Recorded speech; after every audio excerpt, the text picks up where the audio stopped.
So it's getting crazy over in the Netherlands. These farmers are protesting because the government's putting restrictions on farming.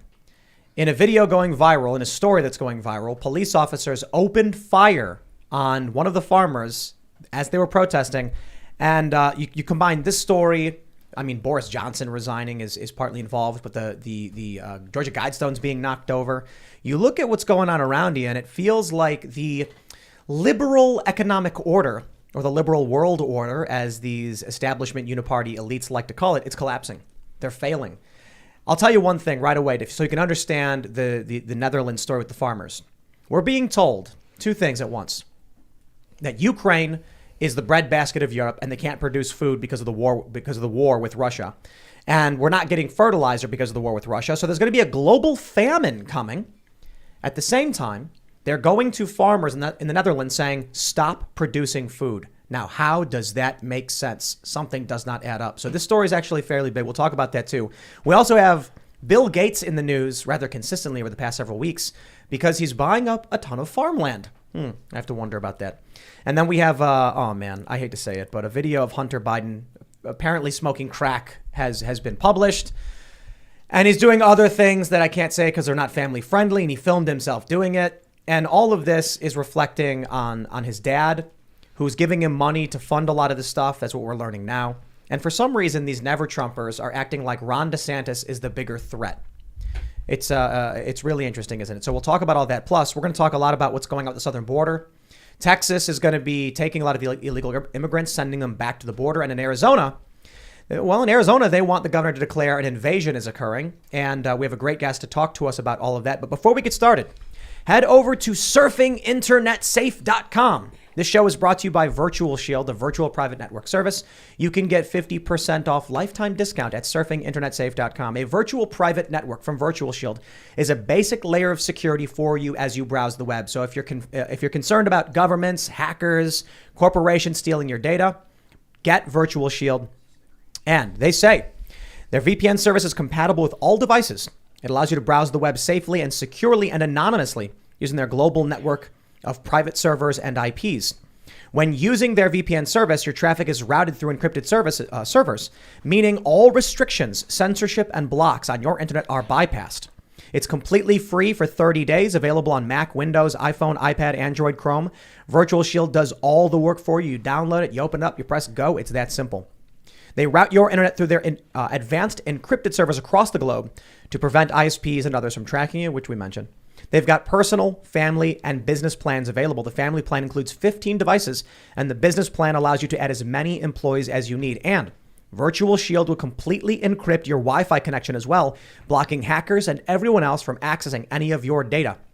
Virtual Shield is the first sponsor that I ever had on YouTube, so we're really grateful that they've stuck with us through everything that's happened with all the craziness and the censorship.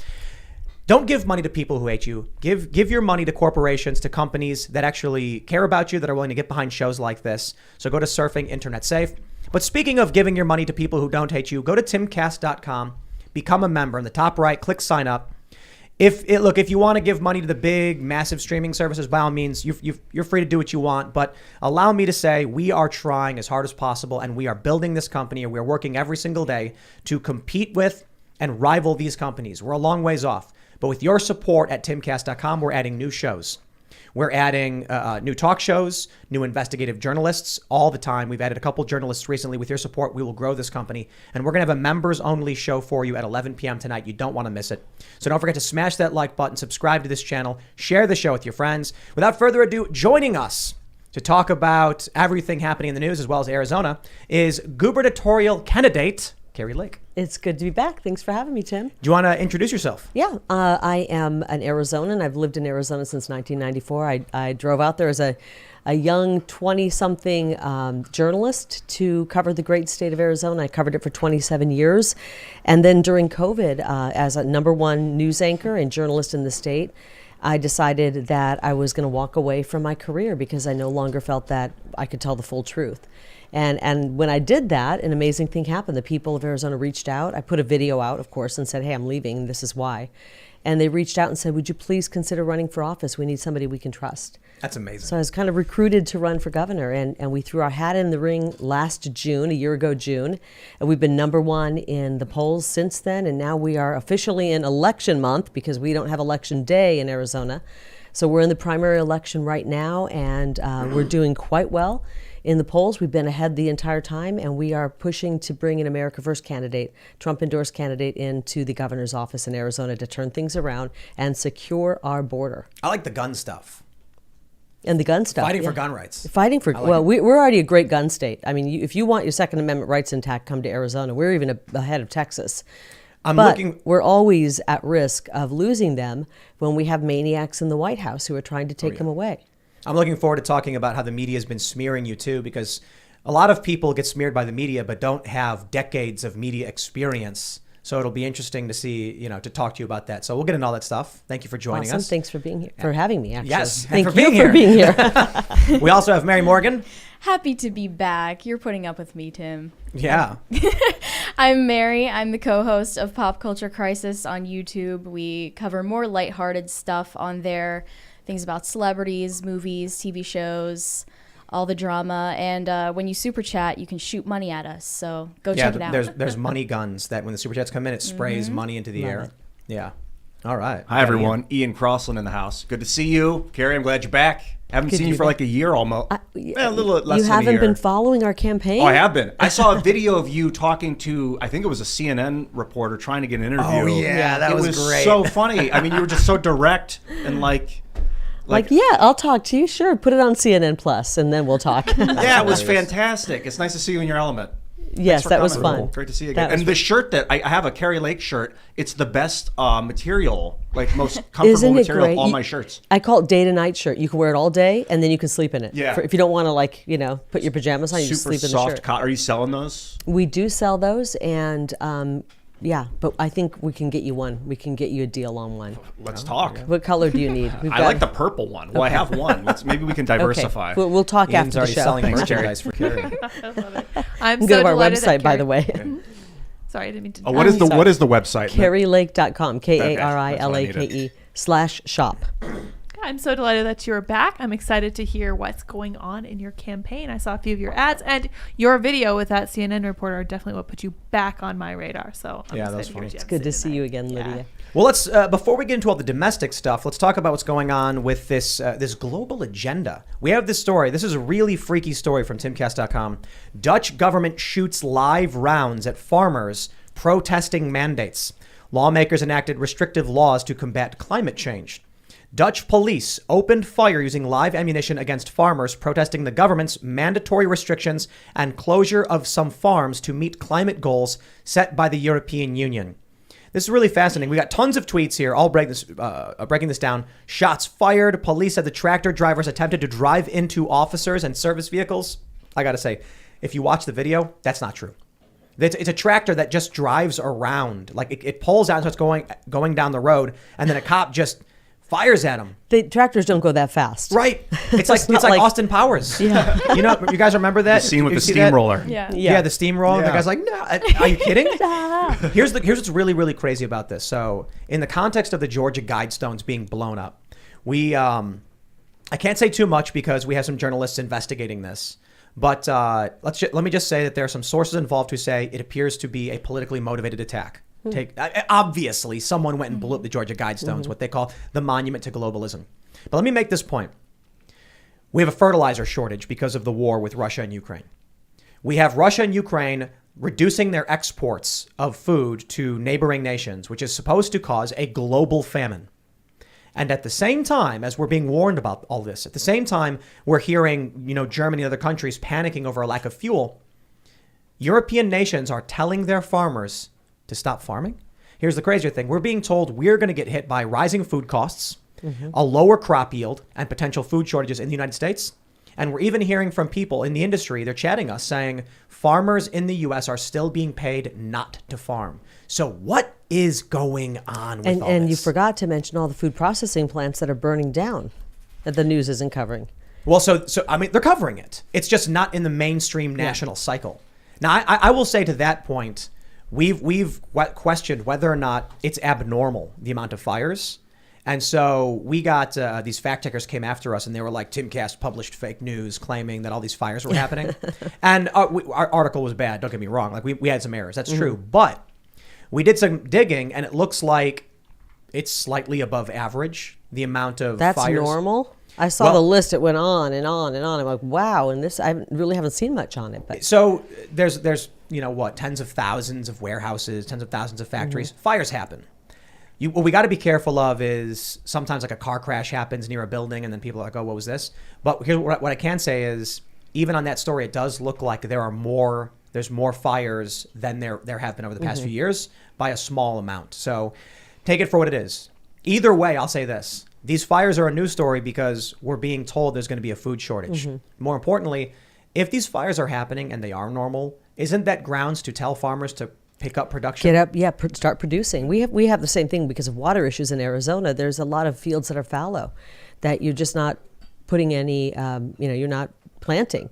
And there's obviously a concern. We talk about water issues in Arizona, but I say if we keep handling water issues with more restrictions, we hurt the farming, and then we have a food shortage. And it sounds like they're setting us up for a food shortage. Amazingly, why would you tell farmers not to farm? Is it because they don't have transport to get the food out, and they don't want rotten food? But that's incumbent upon the farmers to figure out, not the government to come in and prevent. Right? Farmers are so busy that they don't mess around. I'm from Iowa, which is an agriculture state originally. And if you've got farmers protesting and spending days and nights doing this, you've really pissed off the wrong people. Well, so we can talk about fallowing fields and all that stuff and government paying farmers not to farm. But in the Netherlands, why are they this is about climate change. They're telling these farmers to reduce emissions and things like that because of climate goals. Do they not suspend these things when they're like, hey, a global famine is coming and Europe is going to starve because Ukraine's being invaded by Russia? This makes literally no sense. And then to see that the police open fire on them, it just reeks of the global agenda is collapsing. It's a climate change agenda. That's what they're doing. Joe Biden has said, he was campaigning, we're going to get off fossil fuels. Now what happens? He's shutting down oil and gas leases. He's banning fracking and other oil leases on public lands. And we just found out Joe Biden allowed 5 million barrels of our strategic reserves to be exported out of this country to China, of all places. Not just, but Europe and Asia as well. Something doesn't make sense with what they're doing. And you look at all this stuff, and it really does feel like it just Joe Biden's crooked as they come. Oh, I mean, that's a fact. We've known about this for a while. You look at the laptop, you see everything that's on that laptop, and you see evidence of dealings with our enemies, financial dealings that should have been told, by the way, before the election. But that we'll save that for another day. He never puts America first. No, it's more like Biden family first. Biden family first, his friends in China first, his friends in Ukraine. $58 billion of our taxpayer money has gone to Ukraine. And we have a crisis at the border. I mean, we've got families who are struggling. They can't make ends meet. They can't afford their groceries. They can't afford to put gas in their car. And we're sending our hard-earned money to Ukraine. This is insane. And then you add on top of it the left pushing these environmental mandates on us to the point of trying to, I don't know what the point is actually. Are we trying to save other animals by hurting the human race? I kind of feel like, you see these posts from Democrats when the Ukraine war kicked off, and they were saying things like $4 a gallon is the price to pay to see Ukraine be free and things like that. You had Joe Biden say gas prices will remain high as long as it takes for Ukraine to win. I encourage all of the Democrats to run that slogan in November and in 2024.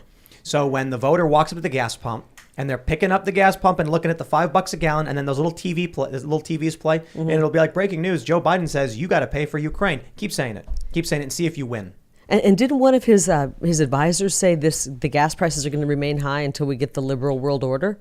Oh, he said it's what did he say specifically? Sure, yeah. It was like the liberal economic order or liberal something? world order, I think he said. Yeah, he said liberal world order, and it was basically like, we're going to suffer in America because we need to prop up the liberal world order. Which is the decimation of America.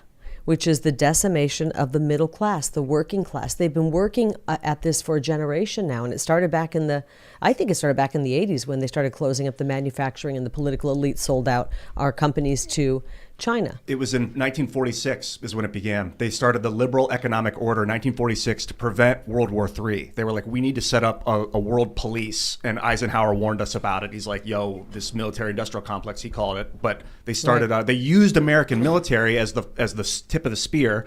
And then now they're using the American economy with the Federal Reserve. They're making it print a bunch of money to prop up all this militant activity to prevent World War III. It did work for the time, but I don't think we need it anymore personally. Although maybe we do, because we have things like BRICS, which is like China, Russia, India, that have their own kind of economic order. Well, BRICS just is the acronym for the countries: Brazil, Yes. Russia, India, China, South Africa.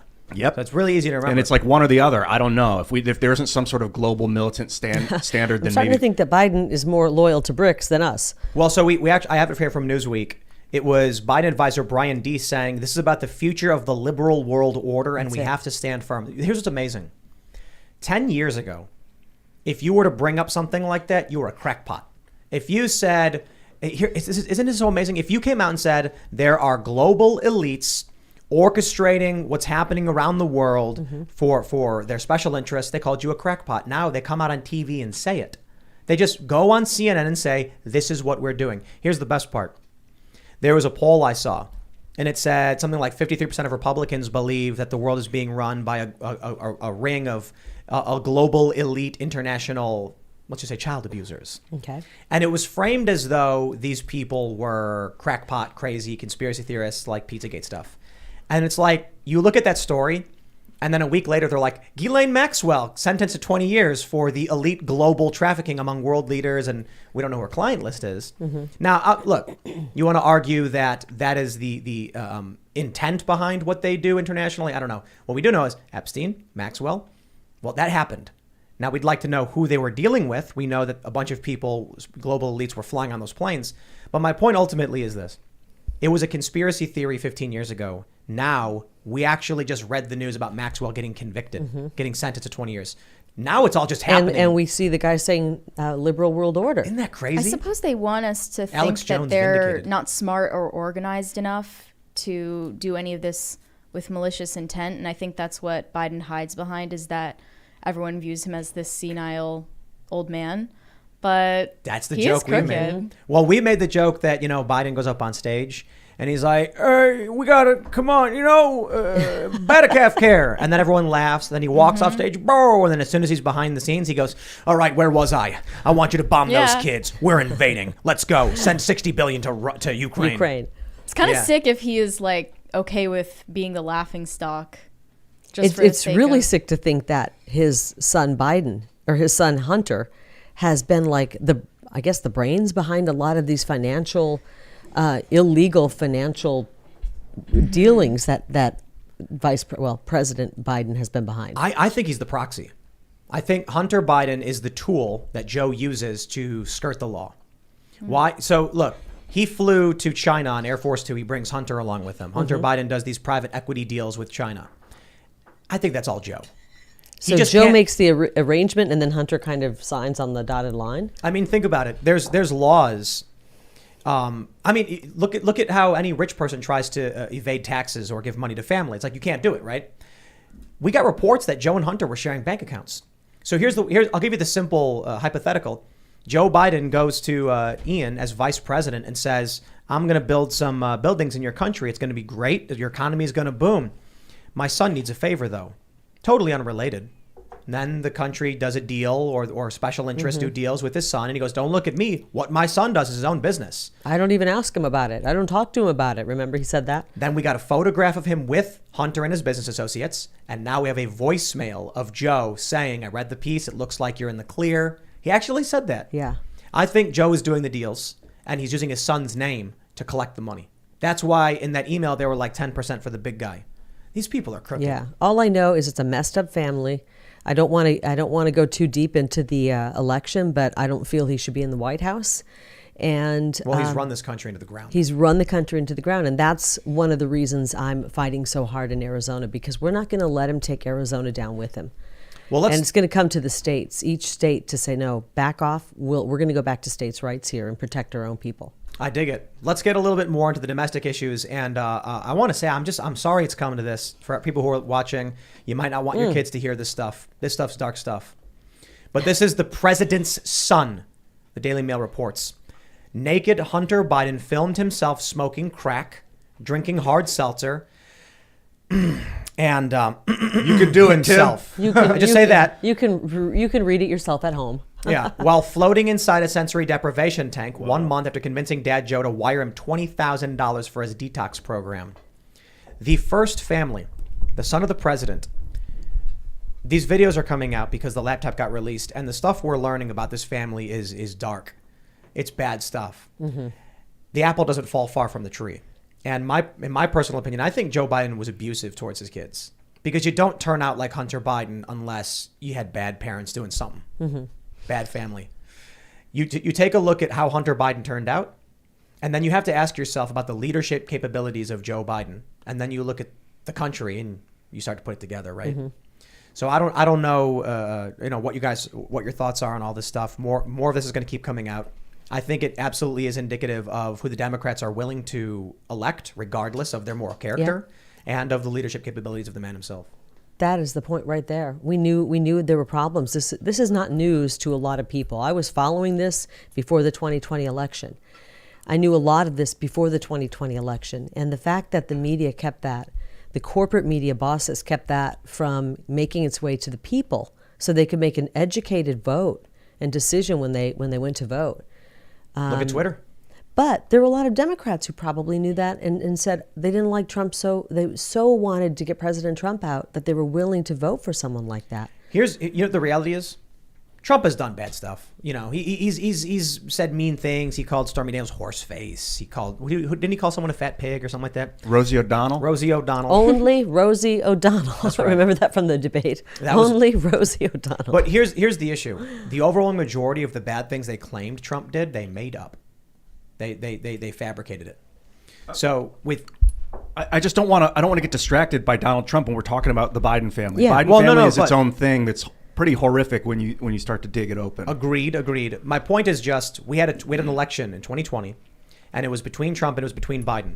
And what the Biden voters are going to say is, you expected me to vote for Trump? Yes. He called white supremacists very fine people, which he never actually true. did. Exactly.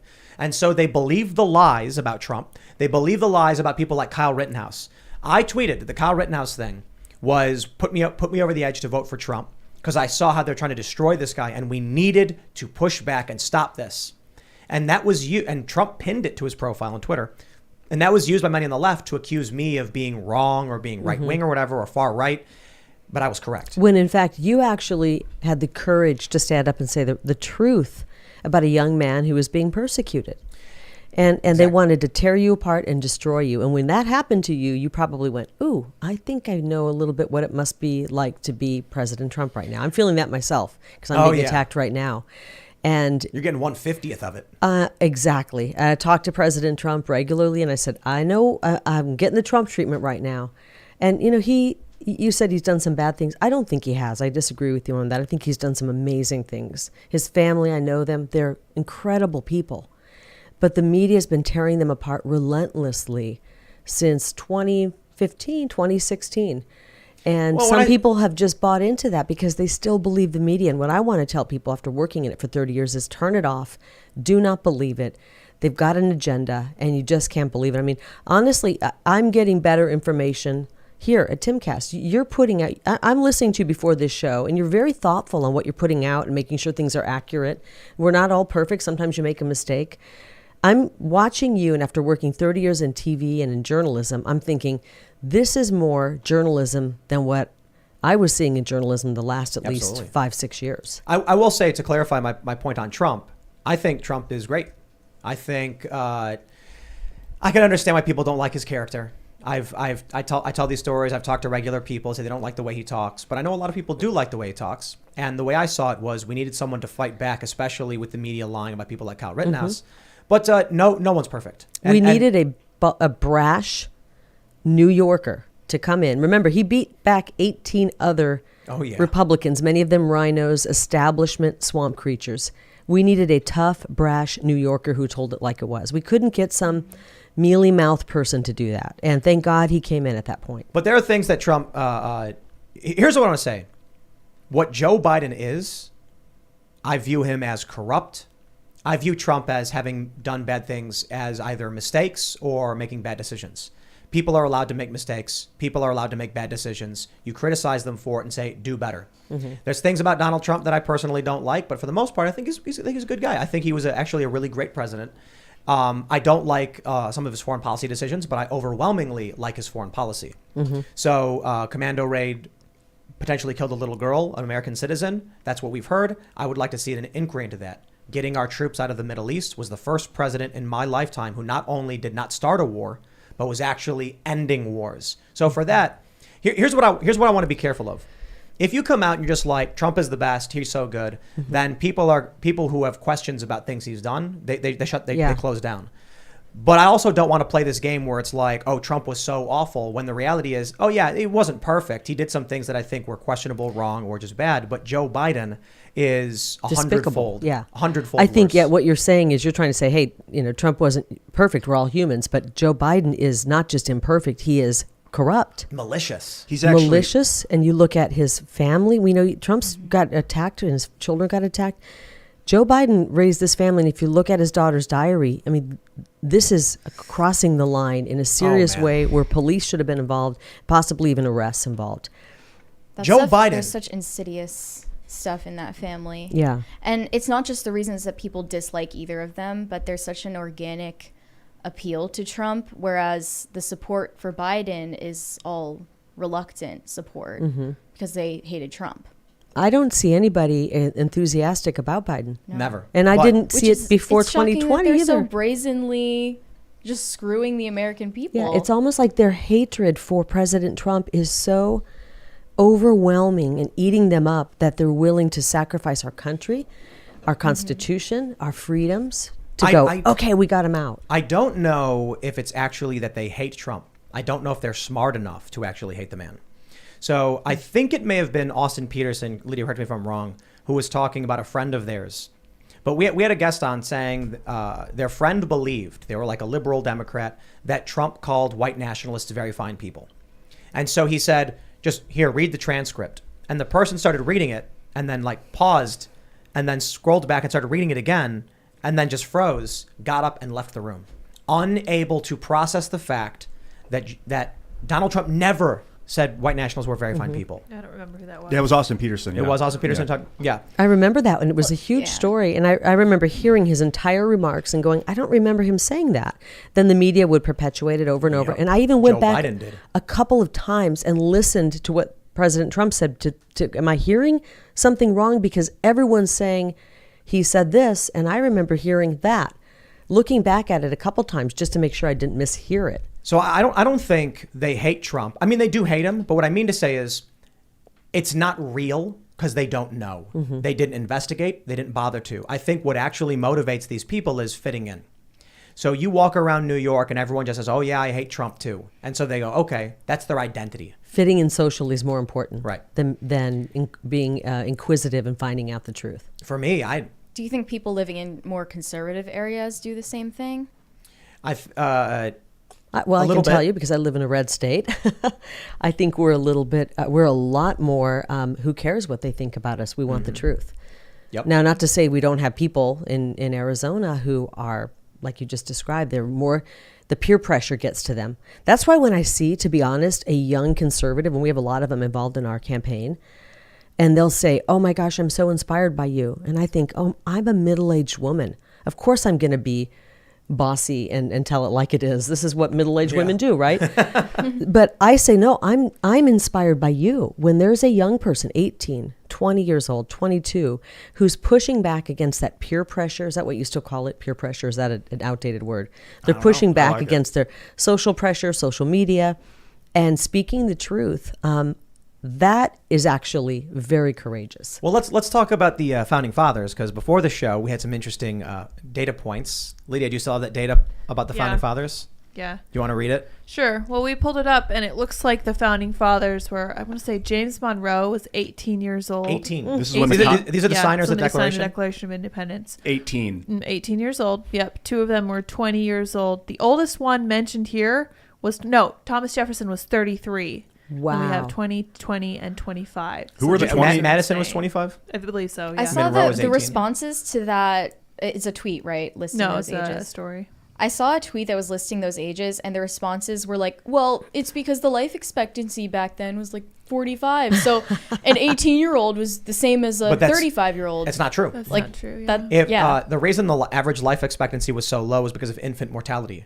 Yeah, But if you exactly. survived infancy, you were expected to live to be Exactly. 70 or 80 years old. Yeah, And we were talking, I think it was Ian and I were saying, and I would take a 9 or 10-year-old from that era because they were so competent. They could farm, they could hunt, they could do anything. They were so resourceful. I would trade them probably for, the average person in America today who is not able to have those survival skills that they had back Somebody then. stoned on aspartame. These crazy fake sugars. Well, we're not practically Splenda. skilled or emotionally sophisticated, developed either. Well, you talked Yeah. about what's happening with farmers, and maybe there could be a food shortage at some point. Back then, they wouldn't worry about that because they were growing their own food. Regarding this climate change fear that they're telling farmers not to grow food, I find this sad because there's a lot of evidence that we can withdraw the carbon from the atmosphere. I don't know if you've been following or even With know more about farming? this. What's that? With more farming. With more farming. I don't know. Plants absorb carbon. That's one way to do it, but you can actually deposit the carbon dioxide onto like palladium or other metals and then withdraw the carbon from it and get graphene, just here we a go. building material. But they don't know. It's like the politicians either don't know. I assume they don't know. It's ignorance, because if they knew, there would be another discussion like it's the most valuable resource on Earth, this carbon. And if we could just get it back, you can get it right out of the smokestack too. Well, so Ian, do you know where the mass of a tree comes from? The roots. No. Were That's you my being guess. serious? Or? I don't know. Do you yeah. guys know where The bark. a tree grows, right? There's mass accumulating. Where does that matter come from? Oh, CO2. That's right. Because Comes from the air. It sucks out kind of what we consider Exactly. pollution. What we consider pollution is its life.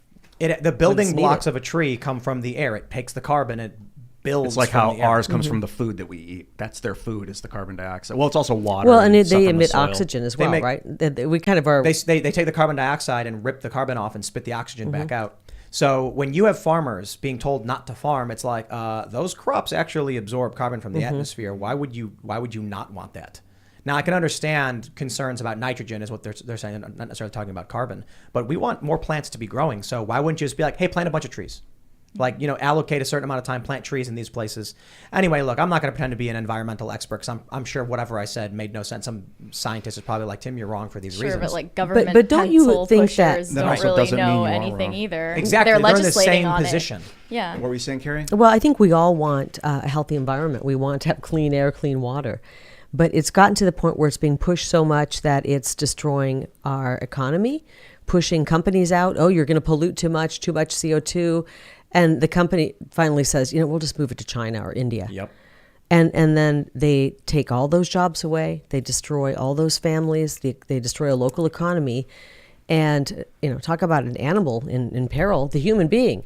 But yet the environmentalists are okay with that company setting up a manufacturing or factory in another country and polluting there. There was actually China and India are terrible about pollution. Right. And don't have so do you care about the world, the globe, or don't you? I want to pull this story up. I have to do it. This story infuriated me to no end. Yeah. It's from me. I'm sorry to interrupt you, but Saw this this. is No, this was great. This is important. It's nearby, yeah. Mediaite says Beltway climate protest backfires as video of parolee pleading he needs to get to work goes viral. These people are my climate gosh. change activists who blocked a highway in Maryland.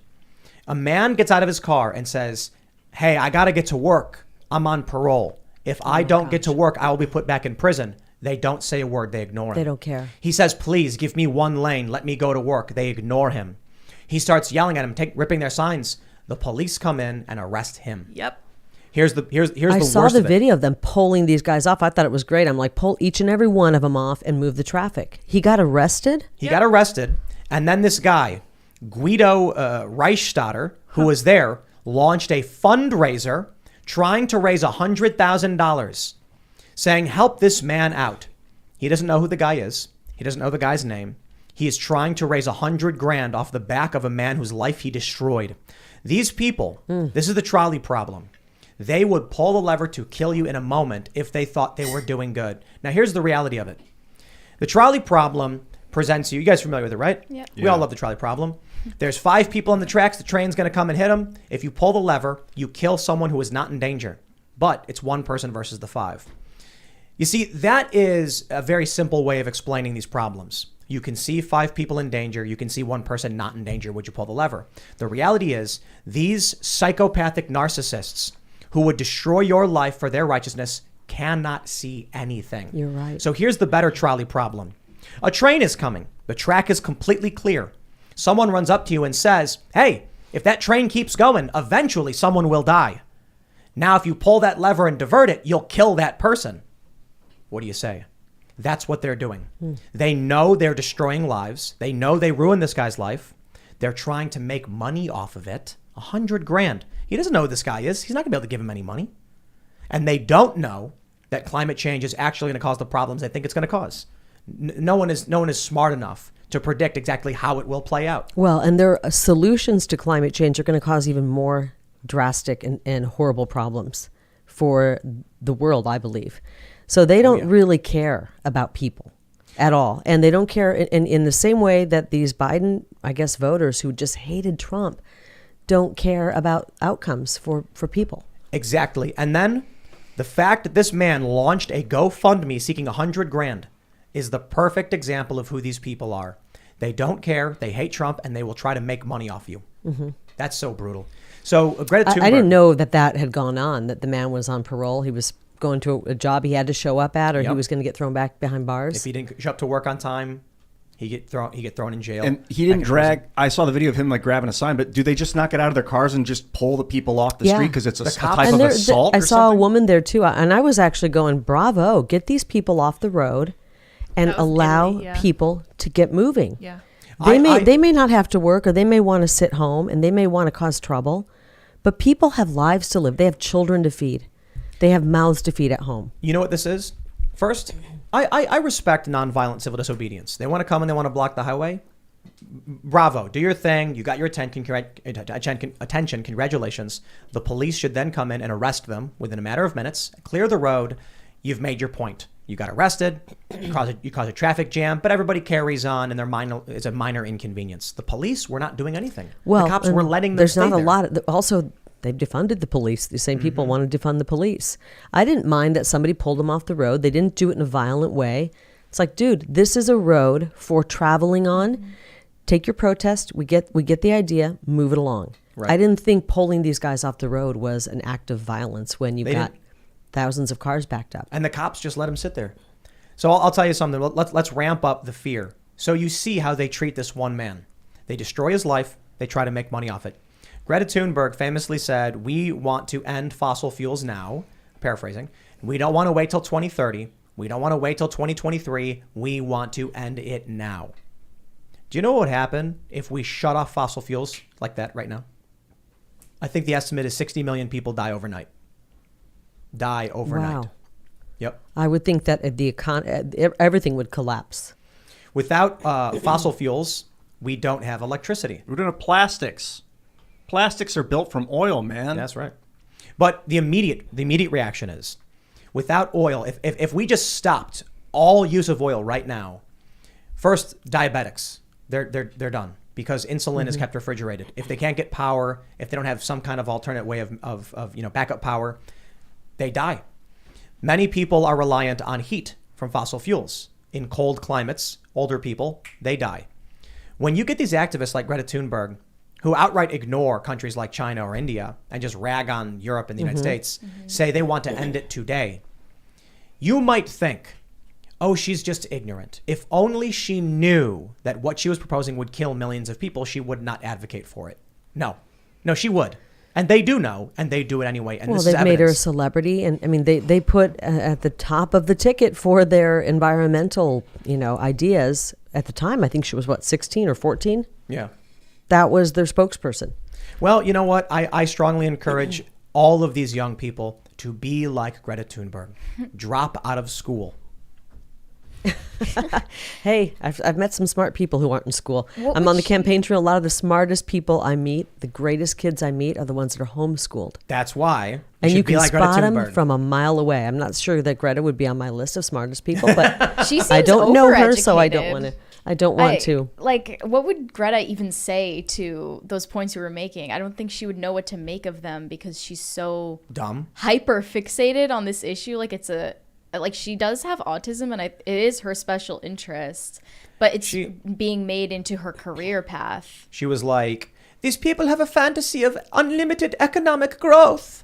And I think she called it a fantasy. And it's like, yes, because what we've discovered is that while you can't keep building buildings or producing widgets, you can make digital property and crypto and things like that. So we can have endless economic growth when you have a virtual world where you have virtual goods that are just data in a machine. So you can actually there are people who used to have jobs making Warcraft gold, just playing a video game, and then giving the gold to someone else for money. You can produce things and have economic growth that doesn't impact the physical reality. Granted, playing the video game does have an impact with electricity consumption and things like that. She clearly just doesn't know what she's talking about. You can have unlimited economic growth. It's actually the nature of our species, and reality is unlimited economic stuff. But it's the rate of economic expansion that can become dangerous. You don't want it to grow too fast. Or maybe you do because, as the story goes, back in the turn of the century, 1900s, there were these reports in all these big newspapers that we were going to have a manure crisis in New York City.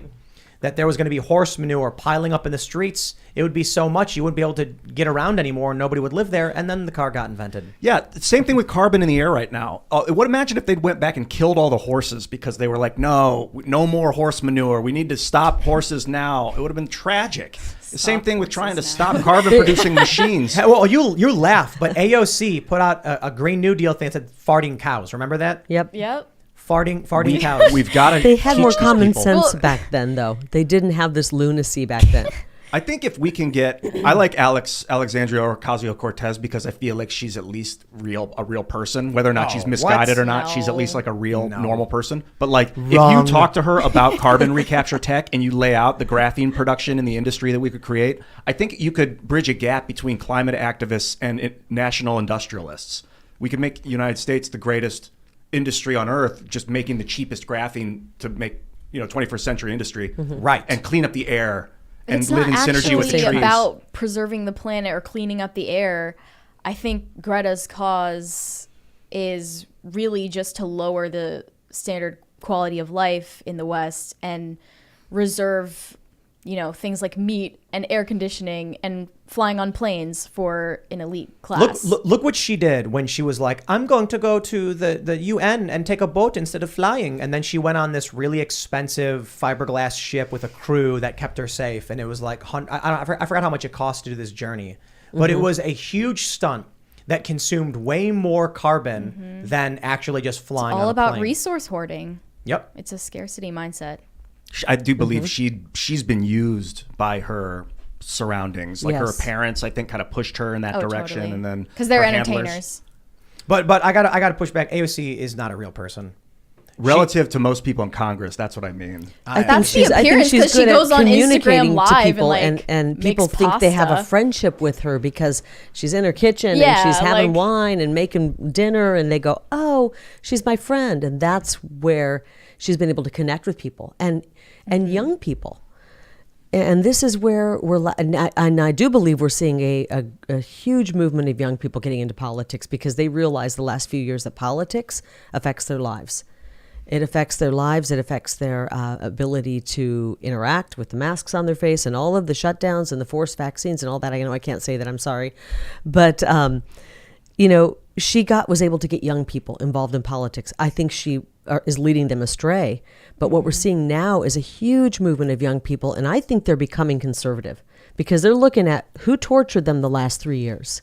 Which party was torturing them? Who was behind some of this?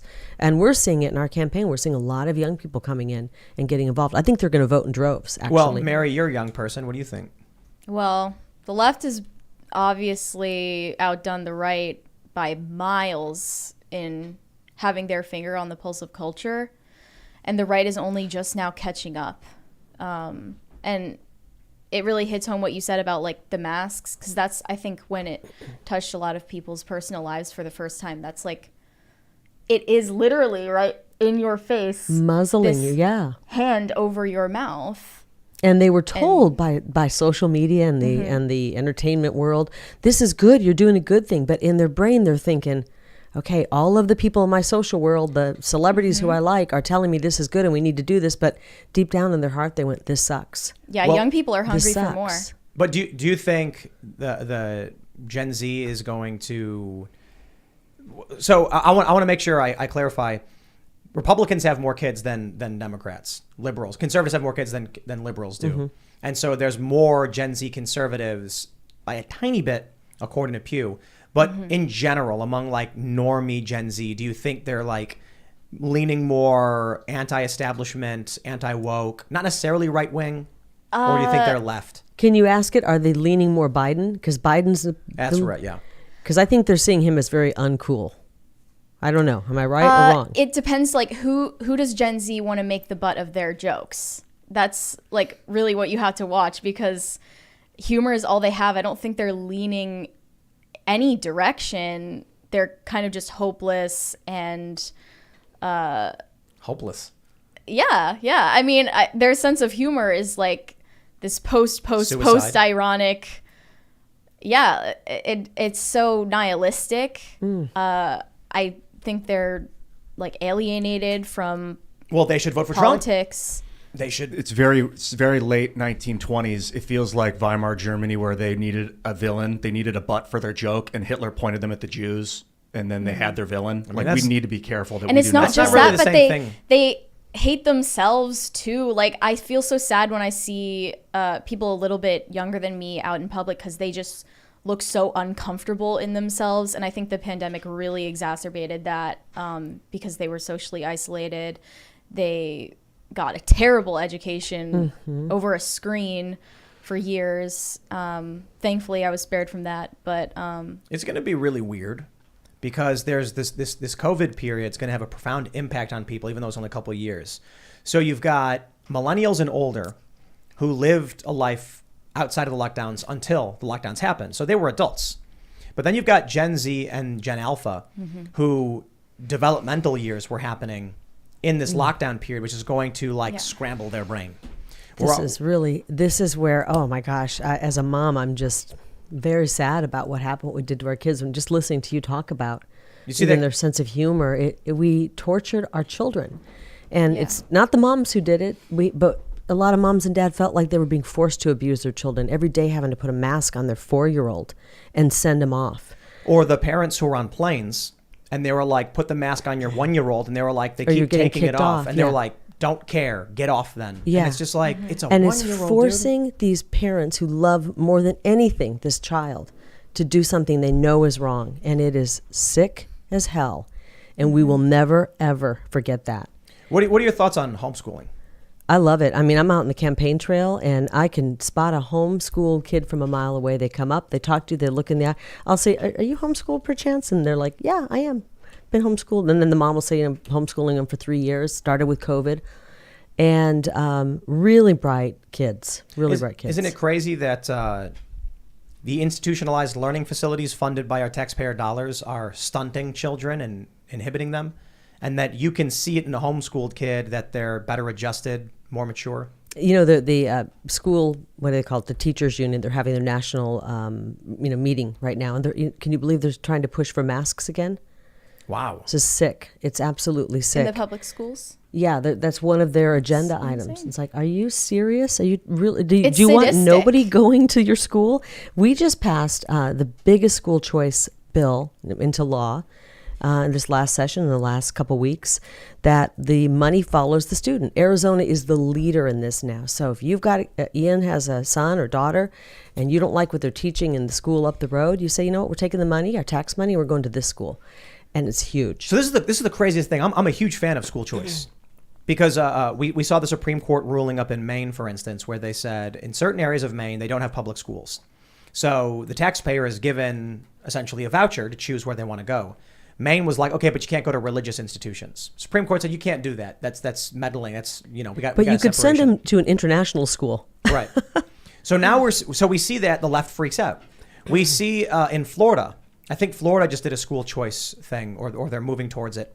And I'm wondering, how are the Democrats going to try and spin school choice as a bad thing?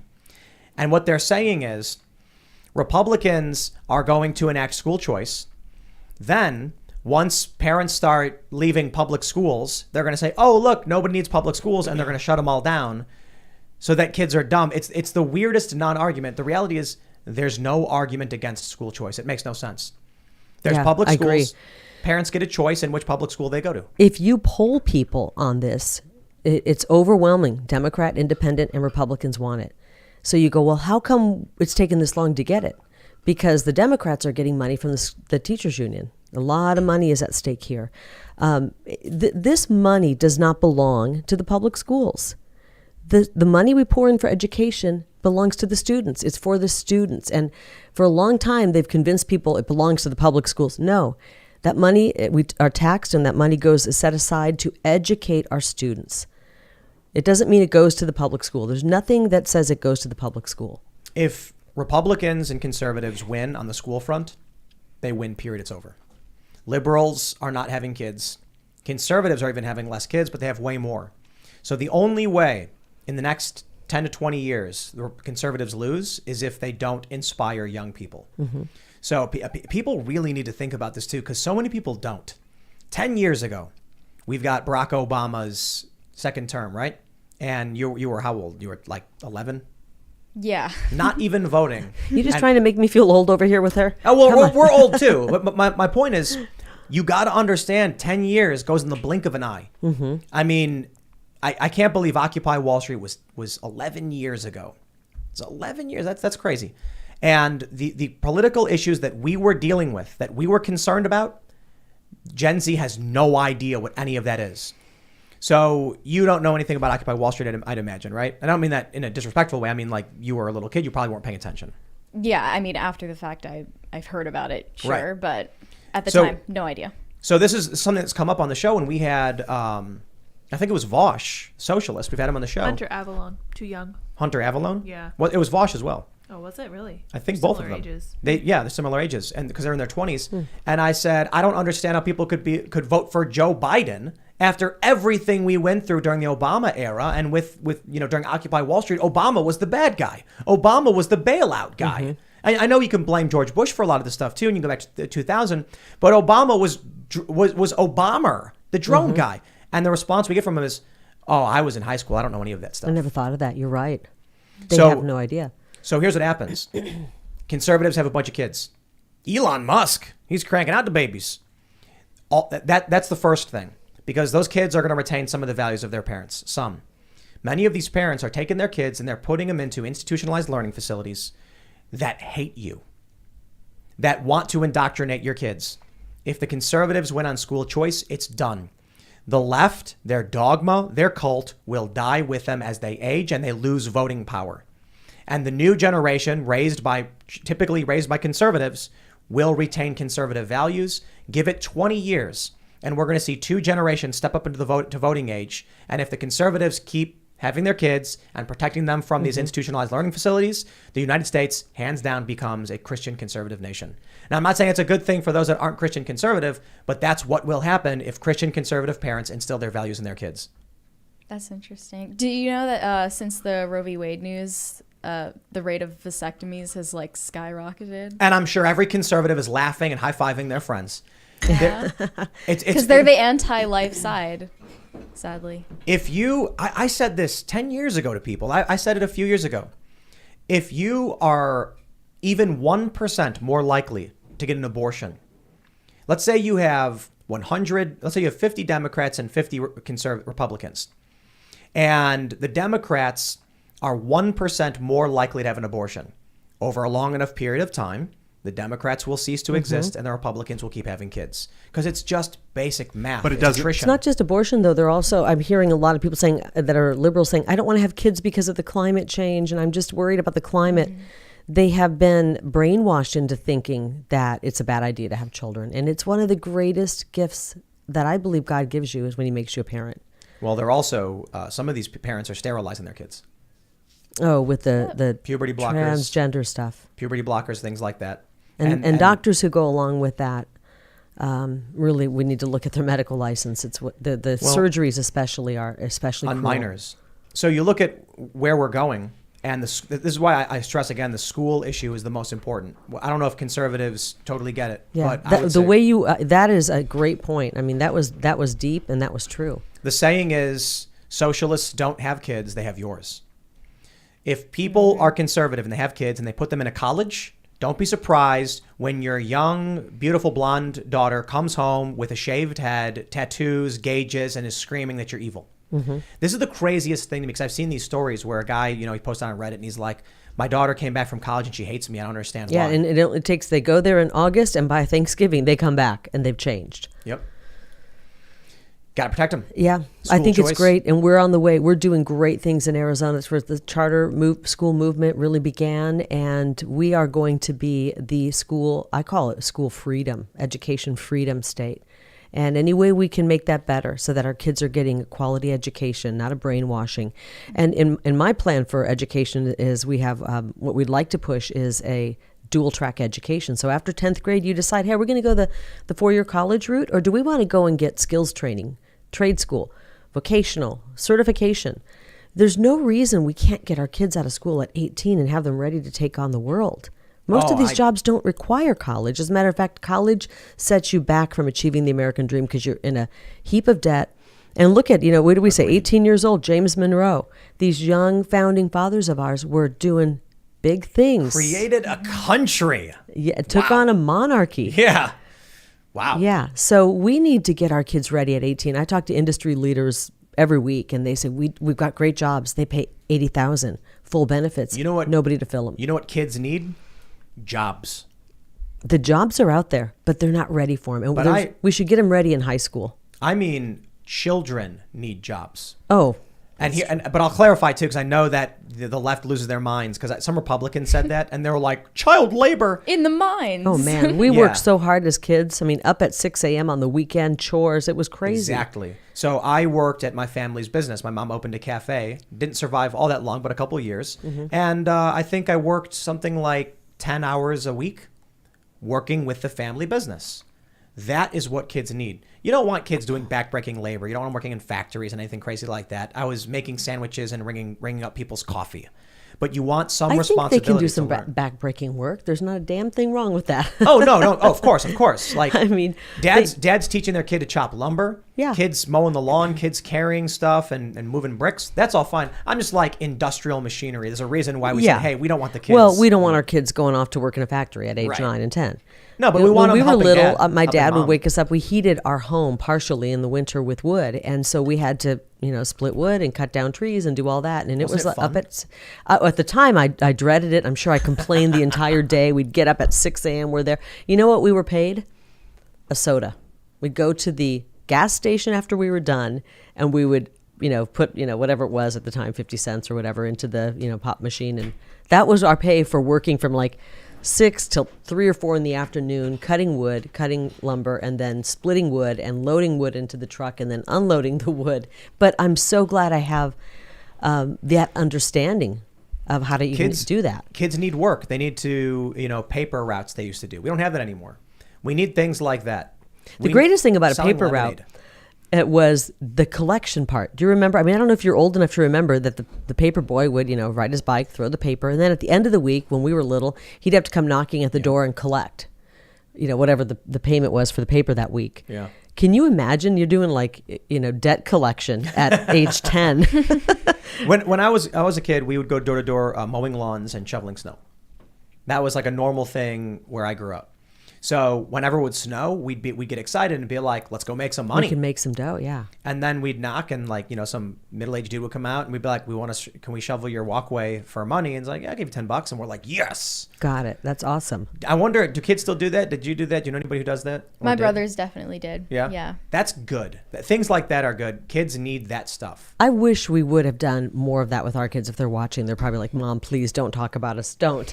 But we didn't push that. We didn't have to do that with our kids. And I regret that we weren't pushing more of work around the house and things like that. Both of my kids do work, so that's great. But People are just so afraid to let their kids out of the bubble. I think that's it. The There's a stranger danger fear. is huge now. Oh, yeah. I never really taught my kids that because I didn't want them to look around and be afraid of people. I mean, there are obviously bad people in this world. In the But public schools. I wanted them Quite to often. know if they ever got lost and you're at a ballpark or whatever and they got lost, I wanted them to know that, 99.9% of the people, if you just go up and ask them for help, are going to be helpful. So I always trained them, go find another mommy Yes. and tell her you're lost. But don't panic. Just find another mommy and she'll help find, because I always knew another mom would help if they see a child. Are your kids adults? Yeah, my son is 17 and my daughter is 19. Let's talk about their future. We have the story from the Washington Examiner. Arizona Attorney General seeks invasion status to tackle illegal immigration.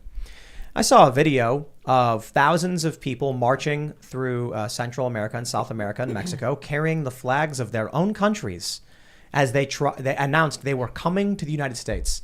And then when the conservatives were saying it was an invasion, the media on the left said that it was hate speech, that it was a talking point. And I'm just sitting here like, I don't know, man. I saw a video of like 1,000 people carrying the flags of their own country trying to come to ours. And then I watched them attack border guards. So I kind of feel like, look, you might not like the idea of the word, but it qualifies. It's truly an invasion. Anybody who says it isn't either is uneducated or lying. I've been down on the border. There are people coming over all day, every day, sometimes in small groups of 9 and 10, sometimes 250 rush the border. We see the video there. Well, at least now we know if they've got the flag, which country to send them back to, because we can't absorb them here we're not going to absorb them in Arizona. So Mark Brnovich, is that how you pronounce it, is calling on Governor Doug Ducey to invoke invasion status and take action. Two questions, I suppose. Do you think it'll happen? And if you were governor, would you do it? Yeah, we should have done it a long time ago. In the beginning of January, I put together my border policy, and the first thing you do is you issue a declaration of invasion and invoke basically your Article 1, Section 10 rights as a state to protect your people when you're in danger and you have an invasion. And you have to declare the invasion to kind of get that ball rolling. I gave my plan to Governor Ducey, and I said, please take this. You can have it. You can rename it. You can call it the Ducey Plan, whatever, but do it. We can't wait until I'm governor in January 23. We can't go another year with thousands of people, hundreds of thousands of people pouring across, the cartels being in control, the drugs pouring across, killing and weakening Americans. We can't do it. And he's done nothing. He's done nothing. Ducey's done nothing. No, and then he, he'll do a dog and pony show at the border, and it's like, do you not see what's happening here? Do you not care about Arizona? I don't know if it's because he's a lame duck and it's going to take too much work, but we're going to, on day one, I'll take my hand off the Bible after the oath of office, and we're going to issue a declaration of invasion. We're going to put the Arizona National Guard at the border, and we're going to arm them, and we're going to stop people from coming across. Wow. Unfortunately, the Border Patrol can't do that. They're under Joe Biden. Right, they're federal. And they're forced to just process these people. And they come over with smiles on their face. They're like, wow, land of the free, here we are. And it's destroying the middle class. What's really sad, if you really care about people, and are compassionate, these people coming over, millions of them are basically indentured servants to the cartels. Yep. You come over and you owe the cartel for your passage into America. And it's thousands of dollars you've got to work to pay off.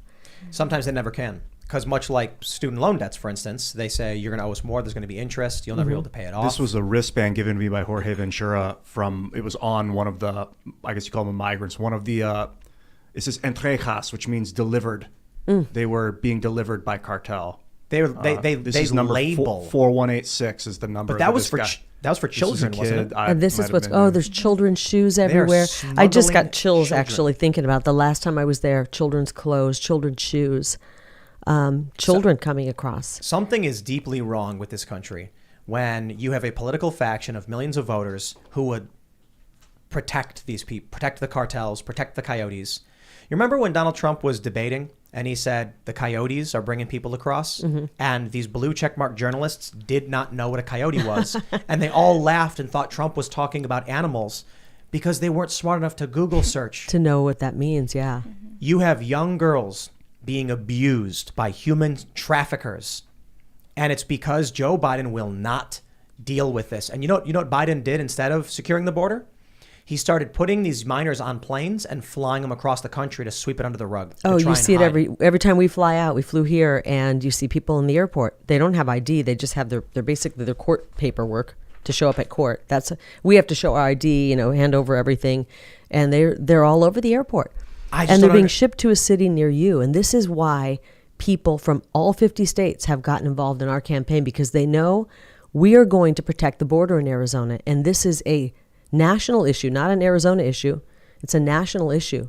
And if we don't get strong governors in our border states, we're gone. We're done as a country. If there's an invasion status declared and they get armed, can they just mow down civilians? No, and that's not what we're doing. I mean, this is kind of what the liberals will say. What do you want to? We want our Arizona National Guard and our Guard members, and we're going to ask other states to send their Guard down as well. We need boots on the ground to protect our border. This is to protect our National Guard. We're dealing with the cartels. You don't have to watch that many issues of any movie dealing with the cartel. Breaking Bad, they're not friendly people, okay? We're not going to have our Guard members be killed while they're down there protecting us. And we're just going to stop people. When we catch them, we're going to process them and we're sending them back. And we have a couple of brave sheriffs in Texas. You've been following that. They finally are saying, hey, we want to declare an invasion. If our governor won't do it, we will do it. And one of them had processed some people. They were involved in an accident or something, and they refused service. They refused going to the hospital. And so he took them and he drove them right back to the port of entry, dropped them off and said, wow, adios. So we have this story from Timcast. Texas Governor Abbott authorizes National Guard, DPS, to arrest illegal migrants and return them to the border. I don't think he didn't declare invasion, but he's getting, he's kind of on the edge, sending the National Guard out to deal with this. What do you think of what he's doing? Do you think he's doing a well enough job? He's getting pressured. The people are going, come on, how much worse does this have to get before we see these governors grow a spine? But why aren't they doing it? How hard is it? I think our government's part and parcel to this. I mean, I think the federal government, last time I was there, I watched 3 van loads of illegals being brought in. And the border agent stopped with the 3rd van. He rolled the window down. He said, I'm voting for you, but you've got to stop this. This is the 2,873rd illegal alien I've processed. And this was early in May. This was like the first week. 2,873rd illegal alien I've processed at this spot. That's one guy. And he said, it's got to stop. And he's right. I don't know why our governors aren't doing anything other than they're weak, or maybe they're open borders types. Maybe they want to see this big global agenda. I don't know. But I do know this. It's going to stop, and it's going to stop in January of 2023. And we are going to win this election. We'll hold you to it. Oh, yeah. That's why they're writing hit pieces every week. That's why they're attacking me. That's why they're going so hard. I think I'm their least favorite person other than Donald Trump right now, because they know I'm not in politics because I want a career in politics. I'm in politics because I'm a fed up mom who's sick of seeing our state being trampled and is sick of seeing the crime and the drugs come in. I want to get in there, stop this insanity, and get back to my life. What do you think about Ron DeSantis? Love him. We need more governors like him as well. And we're going to get one. Right. From the sound of it, it's fascinating how the never Trumper types, Chris Rufo. You're familiar with Christopher Rufo? No, who is that? He's, how would you describe him? One of the leading academics on critical race theory and gender ideology. He's been fighting critical race theory stuff in the Pacific Northwest for years now. He's great. He said that DeSantis is basically the litmus test for never Trumpers because they should support him. He's got military experience. He's he's well spoken. He's not crass. He's conservative. It's wonderful. And they don't. He's support effective. him. Right. But so why is it that these never Trumper conservatives don't support DeSantis? They have no good reason. Like Trump and DeSantis and even Kristi Noem to an extent, and like I'm going to be, we are going to be effective, and we're going to show how worthless this last generation of politicians have been. Trump exposed all of that. He made everyone look like a big fool. They made us believe that it took 20 years to get one little thing done, a bridge built, the money for a bridge to be built. I mean, we had a town in Arizona a big community where every time it rained, the road would flood and you couldn't pass it. You couldn't pass over going from one side of town to the other. And so you had to take a 40-mile detour. They were begging for federal dollars to build a bridge so that this town basically could function when it rained. It took them 20 years. It took, I think, dozens of people had to die in that flooded road. And that's what we were taught, that's how long it takes the federal government. It's like a cold day, molasses flowing on a cold day. You can't get anything done. Trump goes in and boom, right away. He says all these promises and everyone said he'll never do it. Boom, he starts going down his to-do list and gets everything done while he's being simultaneously attacked by the swamp, attacked by the media. And we realized, oh my gosh, he's the effective one. These other people are just lifers who are, don't care about us. It would be cool if when you're governor, if you have like a local state thing where people in their localities can vote, even like on an app or something, to redirect a portion of their tax funds, their state tax funds, to like local issues. And then if they can get enough people to swipe right on their issue and allocate like 1%. So like a Tinder for tax money. This is actually... is that what Tinder is? Yeah, exactly. Swipe left, So right. this, I love this That's a good idea. The general idea is obviously you can't do it with all taxes, but there could be like a certain percentage where it's like, let's see how the people feel about these issues. And you could be like, download the app, take the survey and the vote on what issue you think, and then we'll show everybody how everyone on the app voted. And then what if they is it send swipe? bots If it's to swipe it? right or left that's is true. yes. Swipe right that's is the difficult yes. thing. Okay, swipe right is good. Yes. Of course, the right is But always. the bots thing is difficult. Right is correct. Bots. That's difficult. Yeah, Yeah. you'd have to like sign up with your social security number. It'd be like you'd be a citizen. You'd have local whatever. That's great. We could do that. Wouldn't it be nice if we could do that with federal money? I wonder how many people would have swiped right for the $58 billion going to Ukraine. Yeah, and in those situations, I imagine we would still have like black budget, 30%. You're not allowed to spend less than that. Like you just have to accept fire department, police department. It's going to be Of course. grayed out at Yeah. 7%. But there could be stuff like new skate But you park could put or more new into tennis it. I'll court, guarantee you know? you the wall would have been built a long time ago. Oh, yeah. And I'll guarantee you Ukraine would not be taking our tax money. It works with like popular support. I mean, we are a popular support government. It's you vote to get the people Right. in. If you could vote for the things you want as well. That's the appearance. I of love it. that. Let's jump to this story. Kari, you said that you're getting the Trump treatment. I got Now- the Washington Post after me. You got the Washington Post after you, and they wrote this. They published this opinion piece. Please, Republicans, don't nominate Kari Lake for Arizona governor.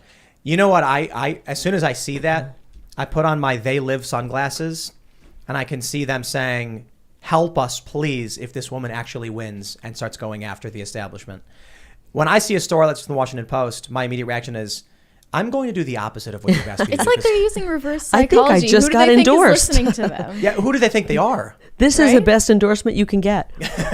Washington Post being like, no. Yes, and then our local paper, which is the most liberal rag, west of the Mississippi, is saying you've got to please independents get in there and vote against her. I'm not radical. No. I'm America first. So let me read this portion. It says, "You can see this for yourself. Her campaign launch video featured her hitting TVs with a sledgehammer and burning face masks."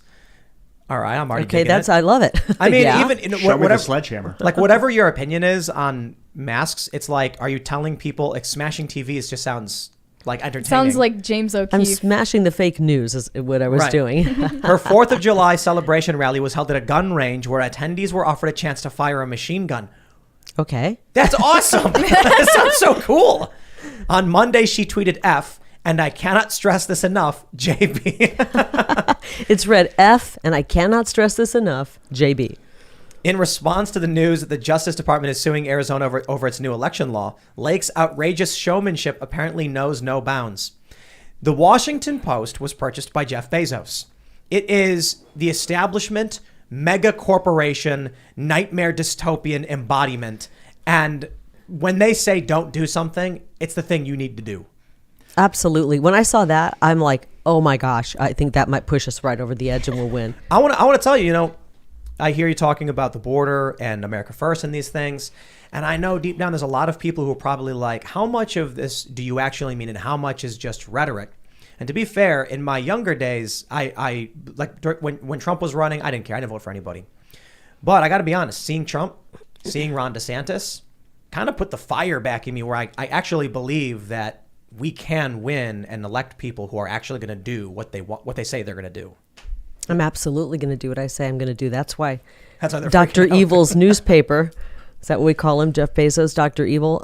That's why they're afraid of me. That's why they're going. I've never seen a barrage of negative media, most of it lies, after one person since President Trump. They're so worried about us because they know I can't be bought, I can't be bribed. I mean, I walked away from money. Money means nothing. First of all, they're printing it and they're trying to devalue the dollar and crash the economy.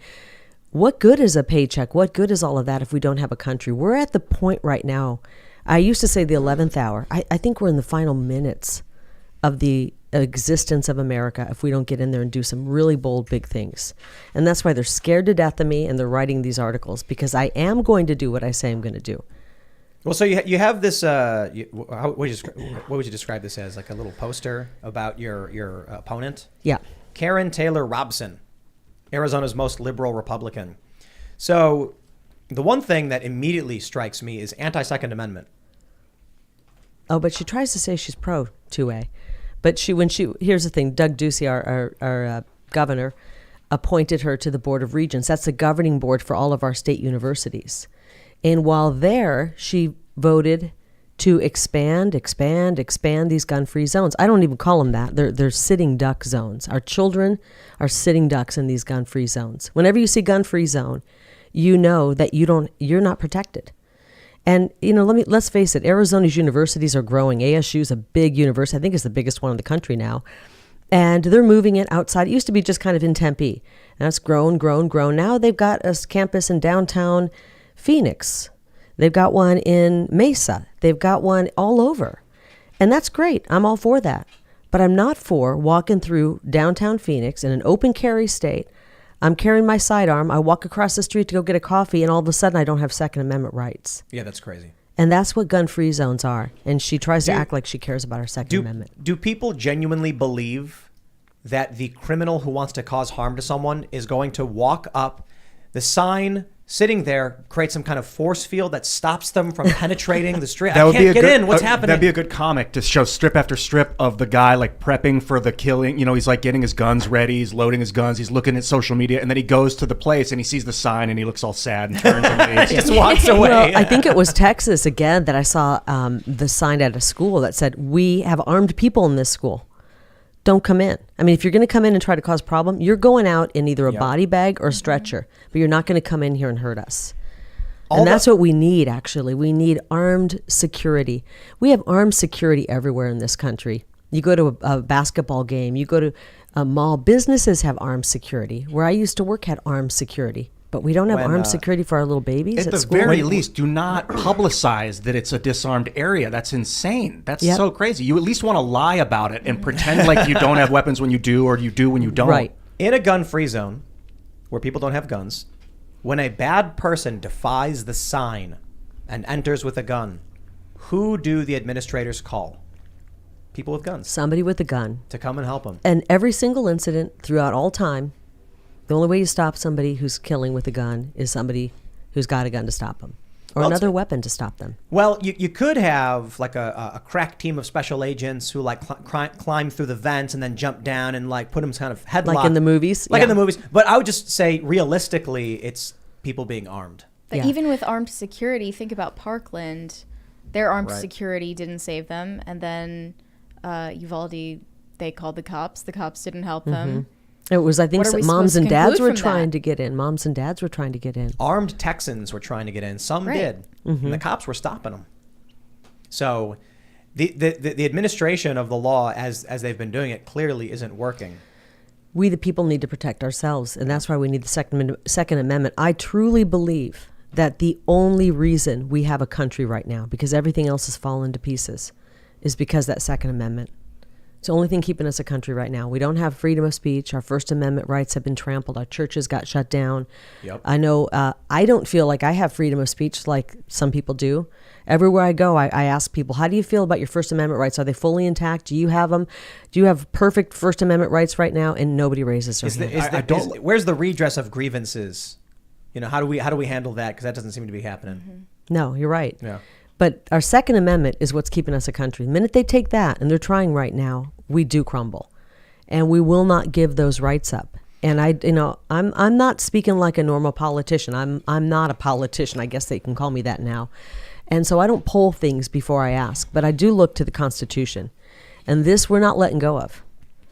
They can try and they say, oh, it was written by slave owners, all this garbage they're trying to say about our Constitution.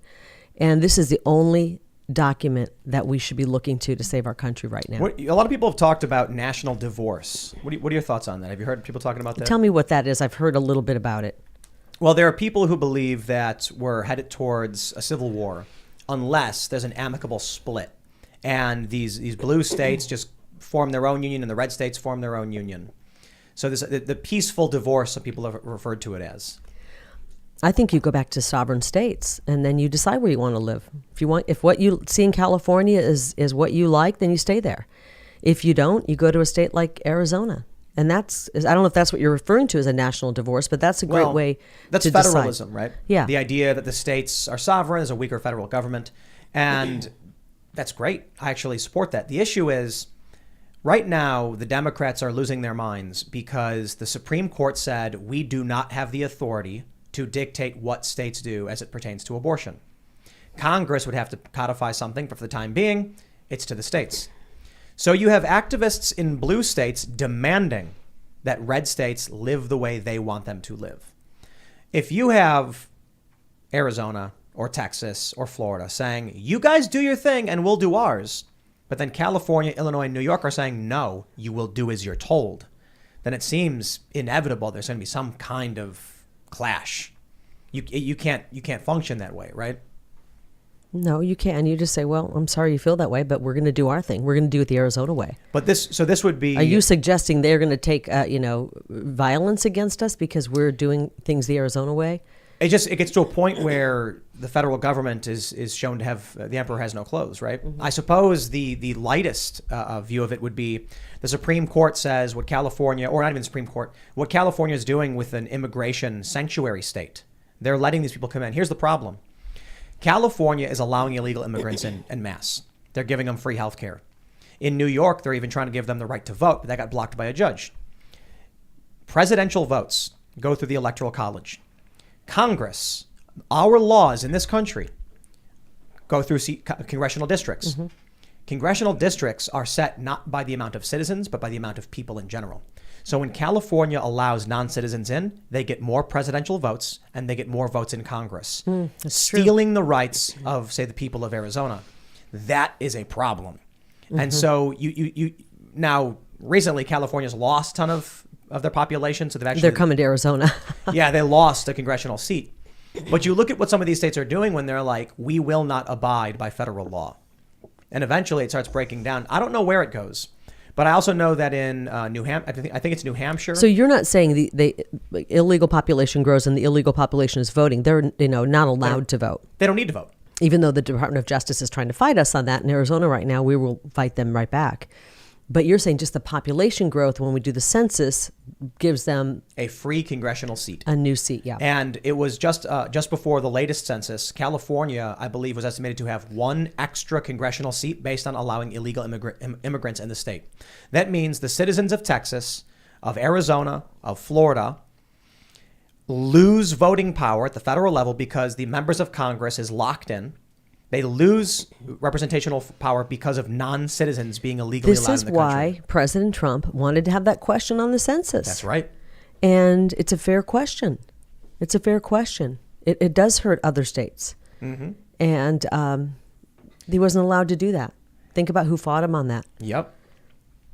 It would be interesting if non-citizens, no matter what state they're in, just add to the whole. So just add to the, so like if every state has 1/50th and then you get 7,000 new immigrants going to one state illegally, it just adds to the 1/50th across the board. No one state gets to benefit from that's the Senate. The non-citizens. That's the Senate. Well, I'm talking about just for congressional seats in general. But congressional seats are, they do the census, and then it increases every time. It's like 770,000 people per district on average or something like that because there's more people. We grew we had a huge population growth, and we did not get an extra seat.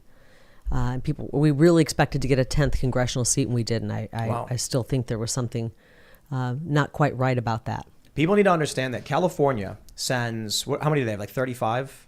Is it how many congressional districts do they have? Do you know? I don't know. I don't know. They have a Let's bunch. find out. Look it up. They send. Somebody get on it. Yeah, they send. Maybe it's 37. Let's see what you got. What's the number? Fact check. I'm so glad I learned how to type in high school. That's one of those skills you need, right? So fast. I Did you mean, that's get one it? of the greatest classes I took as well. It reduced from 53 seats to 52. I was Ooh. wrong. 52. Wow. What was 53? You just flipped them. You said 35. This is per the California. 2020 census. Sending 52 people to vote in Congress, and you're wondering why it is Democrats have so much power in Congress. California is not cooperating on immigration laws. They're offering benefits to non-citizens like healthcare and schooling. They're incentivizing more people to come. Then the census happens. Then they're given an extra congressional seat. They get more voting power by allowing people to come in and break federal law. The federal government can't enforce that law without the assistance of local enforcement, and California won't do it. This is evil, dark stuff. And the point is, Truly. at a certain point, the people of any other state are going to say, why did we lose this vote at the federal level on, say, gun control by 1 to California? Those votes came from people who aren't citizens. The people that they're representing aren't even citizens, is what you're saying. Exactly. I think a solution is, I'll reiterate, like if 50 new people go into California that are not citizens, every state gets one of them towards their census. I think the solution is let's follow our immigration laws. We got plenty of them on the books. We're not following them. And no longer allow illegal immigration. This is pretty basic stuff. Secure the border. President Trump was trying to get us there. Ask those questions on the census so we know how many illegal immigrants are living there. And you don't get to count them in that. Well, I hear what Ian's saying. I hear your idea. Like, if 50 illegal immigrants go to California, then every state gets to count one of those people towards their state. Yes. Here's what we got to do. On the census, we need them to fill out a question as to whether or not they're citizens. And they could lie. They could lie, though. Well, otherwise we wouldn't know. So Donald Trump, you know what? He would have done that when he said he wanted the citizenship question on the census, and they blocked him and said he couldn't do it. How insane is that? That's because they didn't want ICE to go round people up and rip up families, basically. I think it was more of what is the job of ICE? Go break up families and send people out of the country. Break up families. Well, rip up. What is the legitimate, actual job description for to throw ICE? illegal immigrants out of the country, essentially. It is immigration and customs enforcement. Yeah. So sometimes there's a person who's not a citizen who kills someone. They go and arrest him. It's not about hunting down anybody or breaking up Well, families. if they know someone's there illegally, then they have a duty to go enforce the law, extricate them. to enforce the law. Yes, enforce the law. Well, they should enforce the law. In certain situations, but in some situations, when the kid's been born in the United States, is 17 years old, and the mom's If you're 50, born in the US, but an you're a illegal citizen. Yeah, but if the mom's 50 and not, you go there and remove a 50-year-old mom, and then the 17-year-old has no mother. Like, that's unethical, at least you could argue. I think the challenge is that argument it's an emotional argument that perpetuates the crisis and creates more suffering. Right, and keeps people from wanting to really deal with the more common issue, which is people pouring across the border illegally. It's like when you concentrate on that, and which really isn't happening, very infrequently, you're missing the boat on what we really need to be doing, which is enforcing our immigration laws and protecting the people of this country. The more people we keep letting in, we're watering down what it means to be an American. We're watering down everything that we're paying into as American citizens. Services are being watered down, and we don't have access to it. We're watering down the job situation for middle-class families. We're competing now for low wage. The low wage workers are coming in and bringing our wages down. It's hurting the middle class. Let me give you a scenario, Ian. So there are a lot of memes where people say we could end starvation around the world. We have enough food to feed all starving people. Why aren't we doing it? Because tomorrow they're going to be hungry again. It's not about that. It's that we have the capacity to make enough food to make it so they're never hungry again. Teach a man to fish. Do you know why we don't just go to starving nations and just give them food? Because then they overpopulate. They have kids. And then within a few years, now you have twice as many starving people. And you're like, hey, wait a minute, we increased suffering in the world. So you can't just give food to someone. You got to teach them to grow and sustain their own economies and their own food sources. That's the issue. When you have someone come here illegally to have a kid and try and give them citizenship, to exploit and break the law, it causes pain and suffering and damage. So it's kind of crazy, this idea that people have where it's like a woman, when she was in her 20s, was pregnant, came to the United States and had a kid. The kid is now 7 years old, so the police are going to come and arrest the mother and send her back to Mexico or to Guatemala or whatever. And then they go, you can't do that. She has a kid now. That would cause suffering. And it's like, she broke the law. Like, the people who live here agree with. It's like, there's something about scale that Democrats don't seem to understand, where simply because they don't see it happening, they don't care. What? I But question. like, someone broke into your house and then invited their friend in, and their friend would be homeless if you kicked him out. Yeah, sorry, dude, get out. Well, why is the kid of an illegal immigrant an American? Why? 14th Amendment. But what Is it 14th, I think? is that redundant now? Like, why? I don't understand. Just because a kid's born on this side of the line. It's actually an exploitation of the Constitution. The original idea around birthright citizenship was to, it was after the Civil War. The Dred Scott decision said that descendants of Africa could not be citizens of this country. After the Civil War, we amended the Constitution with the 14th, I believe it was the 14th that said this, that if you're born here, you're a citizen. This was basically to say all of those people who are former slaves, you're citizens. But it became, if you're born here, you're just a citizen. Like, almost no country does that. Almost none. I think there's like 2 or 3 or something like that. There's an argument to be made that you're calling the anchor babies, that is Wow. that you could That's fight an that. offensive term. Well, right? that's what they call it. They come here, and if you know border states deal with this problem, like, for example, Yuma, Arizona, their maternity ward's at 125%. Americans aren't really having a lot of babies these days, but Right. people come across the border. They even call it birth tourism. Exactly. You come here, you're 7 months pregnant, you stay a couple months, and you have the baby here, and now you have an American citizen. That's And then there's dastardly. That's chain why they call migration. that the anchor baby, because it anchors the family here. And there's something called chain migration. In China, there's an industry where they will fly pregnant Yep. women because you get dual citizenship. Now your kid's a citizen of the United States. You bring them back to China when they're old enough. When you have a kid here, what they do is, now they're a citizen, they then can file sponsorship to bring other people The along. entire family. No, it's an exploit. It's got to be Exactly. dealt with. I'm very compassionate towards humans in general, but that's insanity that you can just let someone. The kid's already. We're talking about Roe v. Wade, and it's a human. It's already a person, according to a lot of these people, anyway. So, like, what's the difference of when it exits the birth canal? I'm trying to find the law. I think it was an 1885 law that talks about that. But I can't think of it off the top of my head. I'm going to look it up. You know, these are questions we have to ask as a country, and we are compassionate people, Americans are. But when are we going to start using our brains? We can't have open borders with people pouring across. Yeah, Or we won't have a country. Our citizenship will mean nothing. It'll mean nothing to be an American if we just let people pour in and we don't know who's coming in. And when President Trump said they're not sending their best and brightest, he's right. The stats show thousands of people coming in who are murder suspects, DUI suspects, rape suspects. Some really bad people are coming in. Terrorists are coming in. And I'm not saying everybody who's coming in is a really bad person, but we're allowing really bad people, the cartels, to control our immigration. Can you imagine? These narco-terrorists are in control of our immigration right now. We aren't. Yeah. I'm not comfortable with that. I'm not comfortable with the people coming in, living in a border state. Our streets are not safe. I used to feel safe walking across a parking lot in the middle of the day or at night, and I don't feel safe anymore. Yeah. Let's go to Super Chats. If you haven't already, would you kindly smash that like button, subscribe to this channel, share the show, and become a member at timcast.com, because we're going to have that members-only show coming up at about 11 p.m. tonight. You don't want to miss it. It's the After Hours Uncensored show. But let's read some of these Super Chats. Nick Koenig says, "Hey, Tim, when will you have Alex Jones on again? All of his episodes are awesome." I don't know, maybe soon. You know what we want to do is we want to do Friday night live IRL at a venue where we would sell like a couple hundred tickets. So there's a live audience watching the show. It would be interesting because then we'd have to do stage blocking where it's like everyone would sit on one side of the table. You know, Ian, you know this, right? Oh yeah. Yeah. But I would love to have Alex come down for that. So, you know, we'll reach out. And how cool would it be if we did a Friday night event? It was an extended show. It was like a 3-hour show. And then we had Alex and maybe somebody else. And it's just live in front of everybody and on YouTube, of course. That would be a whole lot of fun. But all right, let's see what we got. Marshall P says, I heard some promo with Kari Lake recently. She is a warrior. Love her. Thank you, Marshall. Well, there you go.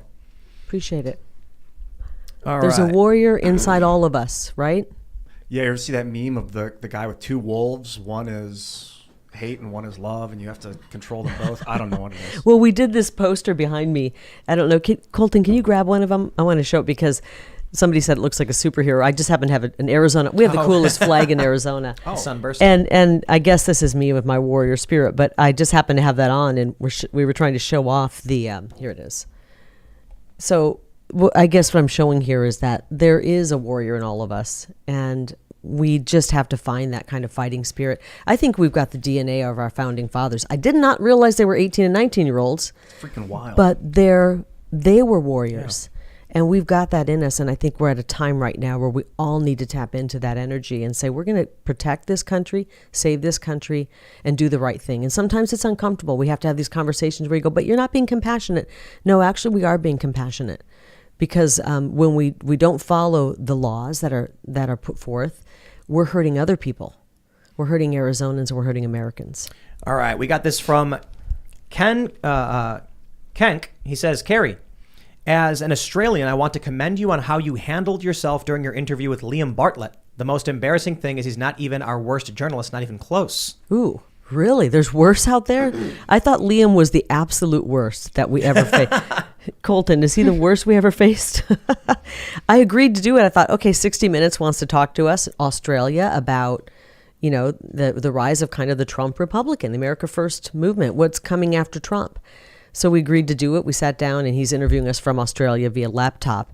This guy had a raging case, stage 4 Trump derangement syndrome. Oh, yeah. Every question was just attacking me. And I'm looking around going, did President Trump, sneak into the room? It's just me in here. Absolute lunatic, doesn't even realize what's going on in the world. We talked about our gun rights and our Second Amendment, and we talked about how they have no freedom because they melted down their guns in Australia. Yep. It's a great interview. Go to my Rumble page and take a look at it. It might be the most deranged reporter I've ever dealt with, and I've dealt with some of them. All right, Cigars and Sig Arms says, Kari, if elected governor, what is your plan on addressing the disturbing trend of police brutality in cities like Mesa, Tempe, and Prescott?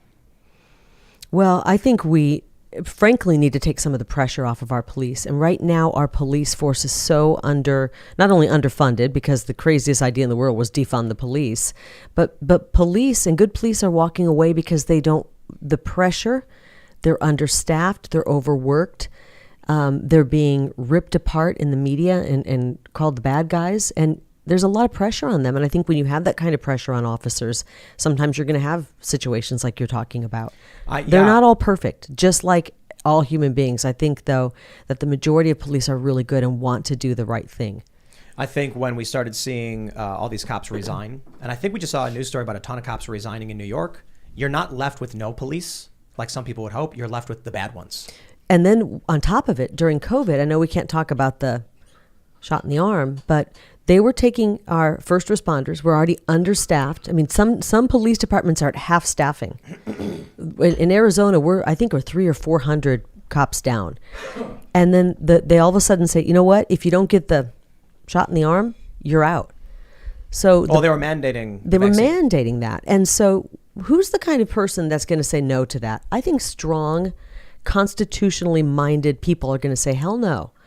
And those are the police you want, frankly, the people who follow the Constitution, who believe in individual rights. We want those people on our police force. And those were the kind of police they were pushing away. In Arizona, were they making them take the jab? Yeah. If you became governor, can you undo that? We're going to work on that. We are absolutely, one of my top priorities is that. This is outrageous to have any boss, an employer, tell you medically what you have to do. Some medical, you talked about vasectomies. Can you imagine if your employer said, yeah, you can work here, but I need proof that you've had a vasectomy? That's crazy. Stop this. This is craziness. We have one. This one is, I'll just read it. Wolf on the Plane says, Tim, it's future Madam President Kari Lake. Address her properly. She should be our first female POTUS. She's got my vote. Is he in Arizona? I don't know, but... Because the ballots are out, and what we need to do is we've got the young people voting. We need to get the young people to fill out those ballots and send them in. That's really nice. Let me first take on the job in Arizona. I don't have political aspirations. I think I'm probably the only person in politics who really, I look at politics and it's slimy, it's gross. I just want to get in and get Arizona on the right track. I don't have any aspirations beyond that, but I take that as a huge compliment. Thank you. Yeah, you answered before I could ask, but I assume your answer would be, I'm going to focus on my gubernatorial campaign, because people are asking Ron DeSantis as well, and he's like, look, I'm running for governor in Florida. Talk about presidential aspirations later on. I'll let Ron go that direction. I just want to get Arizona on track. I hate Washington, D.C. No offense. At least I really hate it right now with Joe Biden there. I love Arizona, and I want to do right by the people of Arizona. So that's my concentration right now. So it'll be 2028 DeSantis Lake ticket, huh? I do love Ron DeSantis. That guy is fantastic, and he gets it. I don't know that he had media training. I mean, he wasn't in the media before, but I believe his wife, is it Casey, was in the media. So maybe she's kind of worked with him because he knows exactly how to deal with these people in the media. Half of them are losers, maybe more. He's They're fearless. such a good team. Yeah. All right. Oh, yeah. His wife, Casey, won an Emmy. That's right. Oh, wow. And I want to say that I think President Trump knows how to deal with the media as well. He's a little more brash and maybe not as polished. Some people say that I'm like Trump in a dress, which might help me get some Democrat votes, actually. But, you know, President Trump was one of the first politicians to go after the media and call them out. And thank God he did, because he opened people's eyes. You are fake news. Remember that? Yeah, you are fake news. That was good. I dig it. All right, let's see. Kyle Ellis says, Tim, please read this. I'm from one of the 3 poorest counties in Ohio. The only thing we have is natural gas. Biden is doing everything he can to keep the gas in the ground and keep rural folks poor and dependent on the government. What county? I want to know. Rural America is being put on the back burner. Actually, they're not even on the stove. And it's happening in Arizona. We've got a county, Maricopa County, where the main population is 6.5, 7 million people live there. The rest of the people live throughout the state. And they don't get the attention they need. They pay into the taxes, but the voting base, Maricopa County is so massive, 65, 70% of the vote comes from Maricopa County. So a lot of politicians, they just concentrate on the city centers and they just say, screw the rest of them. And we are going to be the first governor who says, no, we are putting rural Arizona, small town Arizona on the front burner. They've been ignored for far too long. Like I said, I mentioned that bridge over that wash that was flooding every time it rained, and they couldn't. Can you imagine? You have to drive a 40-minute detour to get, a quarter of a mile. People were just driving through the flooded road, and it was killing people. But they get ignored. They get ignored, and we need to start putting the hardworking people, tax-paying people, backbone of our country, on the front burner and giving them some attention. All right, let's read this. We got Gino Brown says, hey, Kari, shared this with my family, hoping they see how awesome you are. Policy question. As governor, do you have a plan to convince the state Democrats to work with Republicans in the interest of saving Arizonans from these upcoming hardships? Just all hardships in general? I'd love to work with the Democrats. I mean, I like to call myself an America First candidate. I'm a conservative running as a Republican. I believe the Republican Party is based on conservative values, and that's what our country was based on. But the left is always kind of evil genius when it comes to words, and they've tried to castigate what it means to be a conservative. Being a conservative means that you want policies that help Americans, help you prosper, but keep the government get the government out of your way. We're not supposed to be your babysitter and giving handouts. We're supposed to create an environment where you can live the American dream. And we've had progressives on this show who said the goal of government is to provide the services to the people. And I'm just like, we're all like, no. The goal of government should be to protect our border, to be honest. Make sure we have roads that are we can travel on and are safe. It's like common defense. Yeah. Real basic, and get back. Yeah. So I think we can work together. I think people are waking up. I think people are fleeing the Democrat Party right now in droves. And I'm excited about it. They're waking up. As they wake up, I want them to come right over to the Republican Party. It's the party of common sense, the party of ideas that work, and the party of safety and security. And so I hope they'll come over, and that'll help us deal with some of these problems. We're going to have, I believe, a super majority and get a lot of things done. Well, all right. We got a good one here from Wathick. He says he joined a little late, but forgive me if it's already been brought up. He wanted to ask, What are your views and plans on Arizona water and sustainability? I'm especially concerned with the Colorado River Compact. We have a water issue in Arizona. I mean, we actually do have a lot of water underground, but we can't conserve our way out of a drought, and we can't regulate our way out of a drought. And I can't solve the water problem here on the Timcast tonight. It's a very complex water situation. We've been trying to deal with it for years. But one thing I do know is Arizona is growing. As these blue states lose their minds and go crazy, people are running to our great red states. And we're going to have that growth. And we need to look at bringing more water in, because Arizona is going to keep growing, and we don't want to have water become an issue where we can't sustain that growth. I want to look at piping water in from the Mississippi and Missouri River Basin. We've got the right of way. We pipe oil from all over the country, and well, we used to before Joe Biden, and from Alaska. We can build pipes and pipe water easily. We could mitigate flooding in the Midwest and other parts of the country, and bring water to Arizona. One thing that is not a permanent solution, but if you look at Las Vegas, they've actually started terraforming and reclaiming the desert by tourism. So what people don't realize is when that plane flies into Vegas, it's carrying several hundred people who are full of water. Those people get off the plane, sweat, use the bathroom, and that water enters the local area and they leave it there. It then evaporates, and you start seeing, they're also, I mean, aside from that, they're planting grass.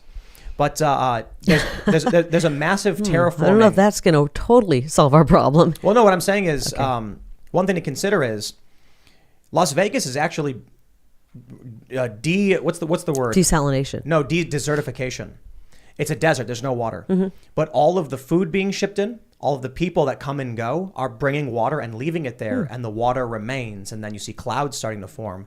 So now Las Vegas is actually starting to get moisture back. We need to look at every idea, and one of them is desalination. And right now we're looking at maybe having a desalination plant with our neighbors in Mexico. Sadly, we can't work with California because the regulations and their politics are so kooky that we can't work with them. But we'd like to.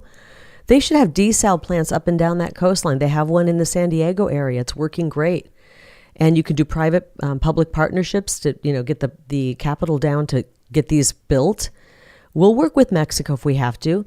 We desalinate water from the Sea of Cortez. We could either give Mexico that water and then trade their Colorado River allotment, or we could also pump in water from the Sea of Cortez that's been desalinated. We have a lot of water underground in Arizona that's brackish, and we could desalinate that. We need to look at every single option. Brackish water underground? Yeah. How does that happen? I don't know how it's brackish, but we can clean it up and use it. I think we need to look at everything, even the big pie in the sky ideas. It was like 40 years ago, the Central Arizona Project, our aquifer system, was developed, and everyone thought it's impossible. Oh, we can't. It's too out there. And we used to think big back then. We had men in power and men who were leaders, and women as well, but mainly men back then, who thought big. They thought, let's build the Palo Verde nuclear power plant. Let's prepare for the future of Arizona.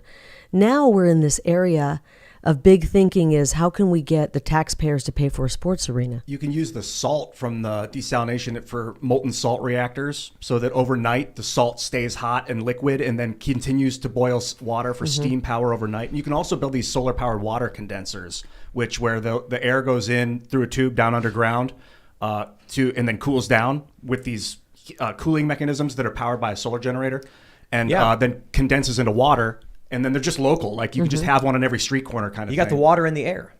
So there's a survival stuff they sell where it's like a bunch of sheets. That. It's like a cube, and it takes, even in dry, very arid conditions, it can zap that water. Especially underground where it's moist. The water condenses from the air onto it, and then it falls down into a container or some kind of We just have to look at every option, and we need to get our federal delegation together, and we're going to have Democrats in there and Republicans, and I think this is an issue where we can come together, because Democrats drink water and so do Republicans. But we need to send our delegation, our congressmen and our senators back to DC and say, we want some help on the water issue, and we're not going to sign off on a bunch of your projects until you help us. It's not going to cost a lot of money. Nothing costs a lot of money when you compare what they're sending to Ukraine. We could have solved this problem with some of that money we sent to Ukraine, fix this problem. But they drag their feet. They throw all of these EPA studies in and try to slow this. And we're talking about water. We can't go a day without water. Yeah. So I think if we put our heads together and we have the will to do right, we can make this happen. And I want to be the governor that spearheads that. Right on. So we have Opie who said, just got my ballot and voted Kari Lake. Let's fix AZ. So people are already voting. Well, I'm smiling over here. I don't mean to keep checking my phone, but the ballots just went out, and obviously they're arriving at people's homes, and I'm getting pictures left and right, like this one right here. Someone just said, make us proud. He just cast a vote for me. Right on. So I'm really excited about that, and I will make them proud. I've got people coming up to me on the campaign trail. These are men who fought wars, saw combat, women who've lived to be 70, 80 years old and have had a really full life, moms, dads, you name it. They come up to me and they grab me with tears in their eyes, and they're like, please save Arizona. I'm so worried about where we're going. Please save it. I would rather die than disappoint the people of Arizona. I am not doing this for any other reason than I love Arizona. I love the people. I've covered this state for 27 years, and I've watched as over and over again we get political figures who come in, promise one thing, do the opposite, and they leave the people behind, and they don't care about the people of Arizona. And I'm tired of seeing that, and it's going to stop when I'm governor. All right, we got one. This is a little edgier. Joe Smith says, why are women like Kari Lake, Marjorie Taylor Greene, Lauren Boebert the only political leaders with balls? And please forgive me, who is the absurdly cute young blonde woman? Oh, okay, that's Mary, I guess. She is cute. Thank you. But it is interesting, right? That I actually get asked that a lot. They're like, why don't we have any men? We do have men with balls. Trump, a lot of them. DeSantis, they're great. I'm a mama bear to a baby. I got 2 baby cubs, I told you. I got a girl and a boy. I'm really concerned about our boys right now.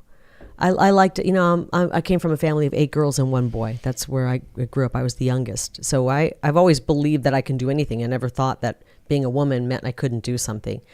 I'm worried about the environment our boys have been living in. They've been pushed down, told to check their toxic masculinity, the Me Too movement. They're probably even afraid to try to ask a girl out because it's just gotten so toxic. I want to see us help strengthen our men right now. And I think maybe men are reluctant to jump into politics, maybe because of that. I don't look at people and go, we need to be in the female box, the male box. We need to just all come together as Americans and do right now. I think we've got great, strong men in there. Maybe it's odd or strange to see women who are just speaking the truth. And we're kind of making some news out there, I guess. Yeah. All right. Shino Tenchi says, thought you'd all like to know I'm getting kicked out of the Navy for hate speech due to a false allegation because of supporting Trump. Their evidence was memes from 2017 and 18 on my phone and a book from the Babylon Bee. Oh, wow. That's crazy. Military's gone woke. What does Trump say? Everything woke? I don't want to say it. Get woke, go broke. Turns to poop. Yeah. There you go. Yeah. Like, don't make me swear. Get woke, go broke. You really don't want the military going woke. That's the last thing you want going woke. Or the schools, or really anything. I heard that the U.S. military is the greatest polluting organism on Earth. If it was a corporation, it pollutes more than any other corporation, which I'm fine with because it's the military. I mean, I don't like pollution. Yeah. But got to do the job first, clean the pollution up afterwards. Protect the people, right? I hope he's, is he getting kicked out or did he get kicked out? He said he was getting kicked out. Getting kicked out. Yeah, getting kicked out. That's tragic, actually, dude. All right. Robbie Pratt says, Tim, when will you put a bug zapper in the chicken coop to provide free food for the chickens? Buck, buck, buck. Oh, it's a good idea. Aren't really people good talking idea. about eating bugs? I just saw a celebrity this week saying something about eating bugs. Oh, you don't eat bugs? We all eat bugs here. Everybody. Yeah. We got some. You want a bowl of crickets while we do the show? No, I'm kidding. seriously. We don't eat bugs. No. Ian and I made a cricket bread once to try it out. It was lackluster. Yeah. It wasn't special. It was just cricket. I think Flour. about that, and I think about the Pol Pot regime in Cambodia when they just destroyed that country, and they had a huge, really a Holocaust. Really, I mean, they killed, was it 2 or 3 million people in Cambodia? Pol Pot, and when they marched people out of the cities, and that's when they started foraging for food, and they eat bugs. And when I was in Cambodia, they still to this day forage for bugs and eat bugs. Interesting. All right. We have this one from BoxFed TV. There's a lot here, so I don't know if we can get to all of it because there's a lot of questions. They say, love you, Kari. 1, ban ATF in Arizona, ban FBI in Arizona, repeal Patriot Act. We'll start there. Wow. I'm writing notes. What does he want me to do? Well, so I'll ask you this. I think it was New Hampshire and Missouri have basically said they will not assist the federal government in enforcing gun laws. Would you Same. you'd be in favor of the same thing in Arizona? Anything unconstitutional taking away from our Second Amendment rights. We are a Second Amendment sanctuary state, and we're not going to take these gun laws that they're passing and enforce them. So you're already a sanctuary state for gun laws. Yeah. Roll right on. I think that answers that question. But I think it's interesting that this last couple of weeks, I think it was maybe a week and a half ago, 2 weeks by now, that they passed that the Supreme Court ruled against the EPA and some of these far overreaching agencies where they're not elected officials, they're not elected by the people, trying to control every aspect of our life. And they found that they ruled against that. So I think there's a lot of pushback we can do on some of these agencies. And I think we've now got precedent that's been set by the Supreme Court. All right, let's read some more. Trying to screen some super chats in the meantime. All right, let's see what we got. Charles Fritz says, Russia has been trying to get Ukraine to keep their food exports going the entire war, and Ukraine refuses to. Well, all right. Sparky says, Kari, why didn't President Trump pardon Assange? Do you know? I don't know. I was like, I haven't don't know if asked you know him that. that. I do talk to him regularly. I've talked to him a couple times this week and last week. Haven't asked that. I think I have an answer. Why? Donald Trump wanted Julian Assange extradited because I believe that Trump thinks Assange has evidence that will help Trump against the bureaucratic state, against those who are lying about him, against bad people. Mm-hmm. So I think the Obama administration was content to effectively assassinate Julian Assange by locking him away and making it difficult for him to do any work. Donald Trump was like, this guy knows something, because Julian Assange was talking about Seth Rich. So Trump was like, get him here. Apparently there was like a rumors about a deal where it was like, you'll like give us information, let us know the truth, and we'll let you go or something. I think that's what Trump was trying to do. So that's why he didn't pardon him. But maybe we'll see what happens with this. I think a second Trump term is going to be like, I don't know, rainbows and candy Rainbows canes. and lollipops? I think Trump's going to go in there and he's going to do everything people really wanted him to do. I say he's coming back, and he's coming back with a vengeance. Yeah, he announced his plane. He showed it That all is gorgeous, renovated. isn't it? Yeah. Those things run like Gorgeous. $20 million. $20 million for a 757. Then you got to staff it. You got to fuel Love it. the you way gotta he had the store it. flag on the back. It wasn't just, it was like a furling flag, unfurled flag, I think is what you say. I got to watch that thing pull up at his rallies a couple times. I think like 3 or 4 times, because I was covering his rallies in 2015 and 16. So you'd be in the hangar and you'd see it just slowly inching up after it landed, and then everyone's screaming, and then they make their way in. It was a sight to behold, that's for sure. All right, let's see what we got. Christopher Macy says, Tim, I'm the owner of Rebuilding Life Gardens, LLC. I started my own food forest and support Kari Lake and could help with food production and food insecurity. Oh, very cool. That's awesome. Is he in Arizona, I wonder? I'm assuming that means he's in Arizona. Maybe not. There's so many creative people and amazing people in Arizona. I mean, we're the patriots that kind of got this whole thing looking into the election going. Arizonans, just to be in Arizona, obviously we have 22 native tribes there, but people who came to Arizona, the pioneers who got into the covered wagons and came across, there's a certain spirit to do that. And that means your ancestors had that spirit. Even if you came across the country to Arizona in 1970 or 1990 in a car, there's a certain kind of spirit of somebody who says, I'm going to relocate to a new state. And we're really special people. Yeah, Sounds like he's one. RebuildingLifeGardens.com is Phoenix, Arizona, LLC. Look into that. RebuildingLifeGardens.com. All right. Recro Morrison says the huge danger is also people like Kari Lake, DeSantis, Christie, and others showing Canadians, Alberta, Saskatchewan, and Northern Ottawa, the good in American values. Liberals are scared. MAGA. That's the thing, too. I think Trudeau mentioned it, that because of the American press, the culture is sort of seeping into Canada.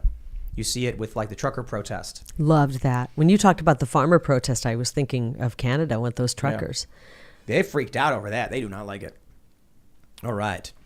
Corishian says, I'm in favor of children having jobs. I worked on a ranch starting at 12. Best thing that has ever happened to me. Mm-hmm. I think so, too. I think kids should have some kind of work. I'm not saying they should be working. It teaches a work ethic. Right. I'm seeing that lacking a lot right now. I don't know. I mean, I'm not of your generation, but do you see that as well? I told my kids, they're both working right now.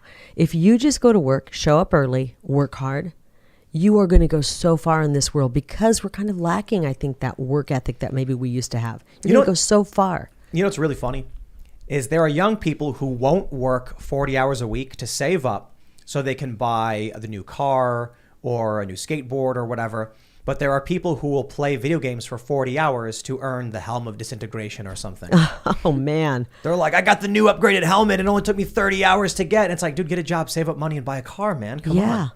What about the real world is less appealing? Well, I think Video it's games? scary. I think it's scary. I think a lot of young people have been protected. They've been, the kind of helicopter mom and dad protecting them from the real world. And school's not preparing them for the real world. And so they get out of school, they're 18, and they're like, oh my gosh, they know they're not ready. They know they're not prepared. They know they don't have the skills. Nothing is scarier than walking into a job on day one or on 3 weeks in and thinking you're not prepared for that. And that's why we got to give them the skills. That creates the confidence for them to do anything and then build on that to have success. Jay Button says, can we get a Timcast D&D show like Critical Role? We tried doing a D&D show. We didn't have the wherewithal to put it together, but we are going to get all of that rolling. It's tough. Look, we're doing well. We have a good amount of members, and we're stretched about as thin as we can be stretched for the time being until we really start bringing here's where we're at. We have a lot of members. Now we need to make some shows. So we've got Tales from the Inverted World. The episodes are going to be like 45 minutes to an hour long. It's crazy. This investigation into the lost Confederate gold and everything that came next to it. That show needs to generate more members because, Timcast has gotten as many members as it basically can get. It's at that upper limit. Now we do another show. Hopefully that will generate a certain amount of members who will be willing to pay for this new content. And then you have exponential growth from there. So we want to do everything. I'd love to have 300 shows, produce all of this stuff that's just not woke, just regular, good old-fashioned content that you could enjoy and have a good time. But there will be values in it. It'll just be like individualism, liberty, things like that. So we just have to build to it.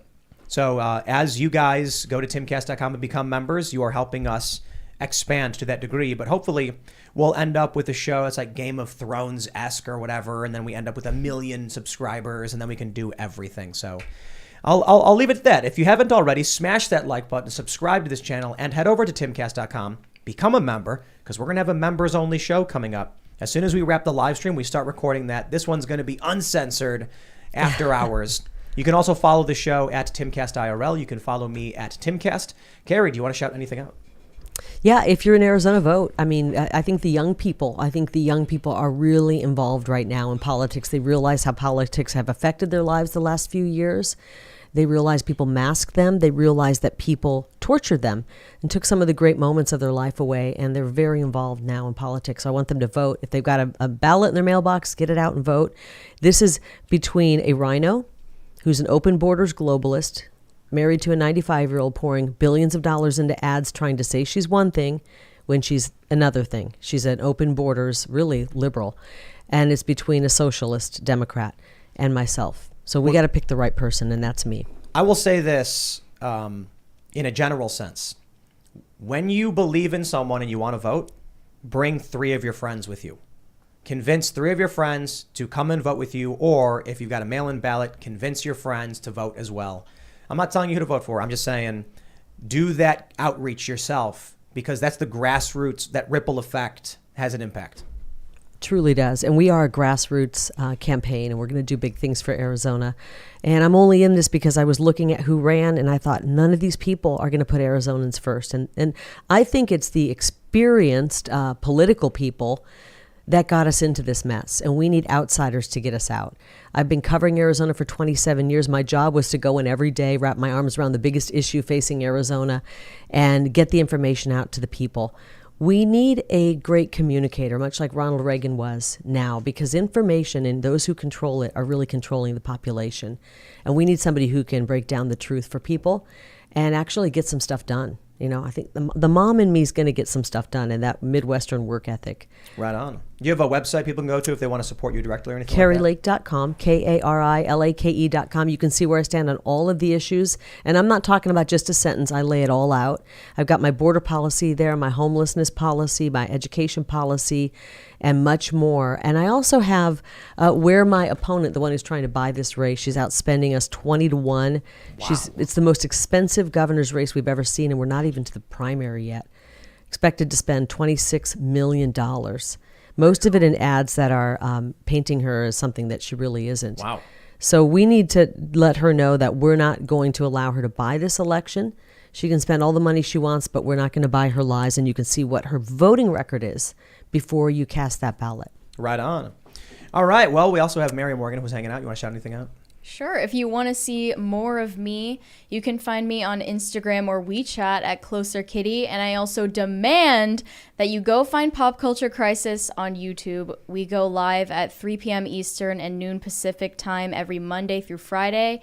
This week is a little different. You can find a pre-recorded episode tomorrow, and we're going to be talking about celebrity news, entertainment news, TV, movies, all that lighthearted stuff that you won't see on Timcast IRL. So come join us.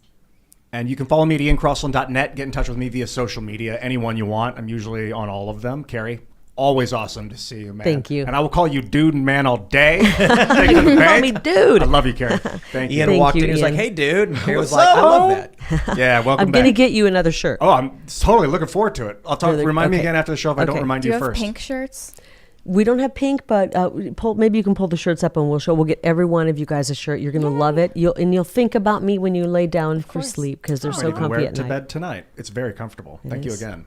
That's awesome. Yeah, thank you so much for coming, Kari. And I wanted to say on the topic of pop culture, we talk a lot about politics being downstream from culture. So that's a very strong pitch for figuring out what's going on with culture. A lot of people dismiss what's going on there, but it's very much having a finger to the pulse of what's happening in the real world, more than just politics. Thank you again for coming, Kari. You guys Thanks can for follow having me me. on Twitter and minds.com as Sarah Patchlitz, as well as sarahpatchlitz.me. We will see all of you over at timcast.com for the special members only section of this show. Thanks for hanging out. We'll see y'all there. Bye, guys.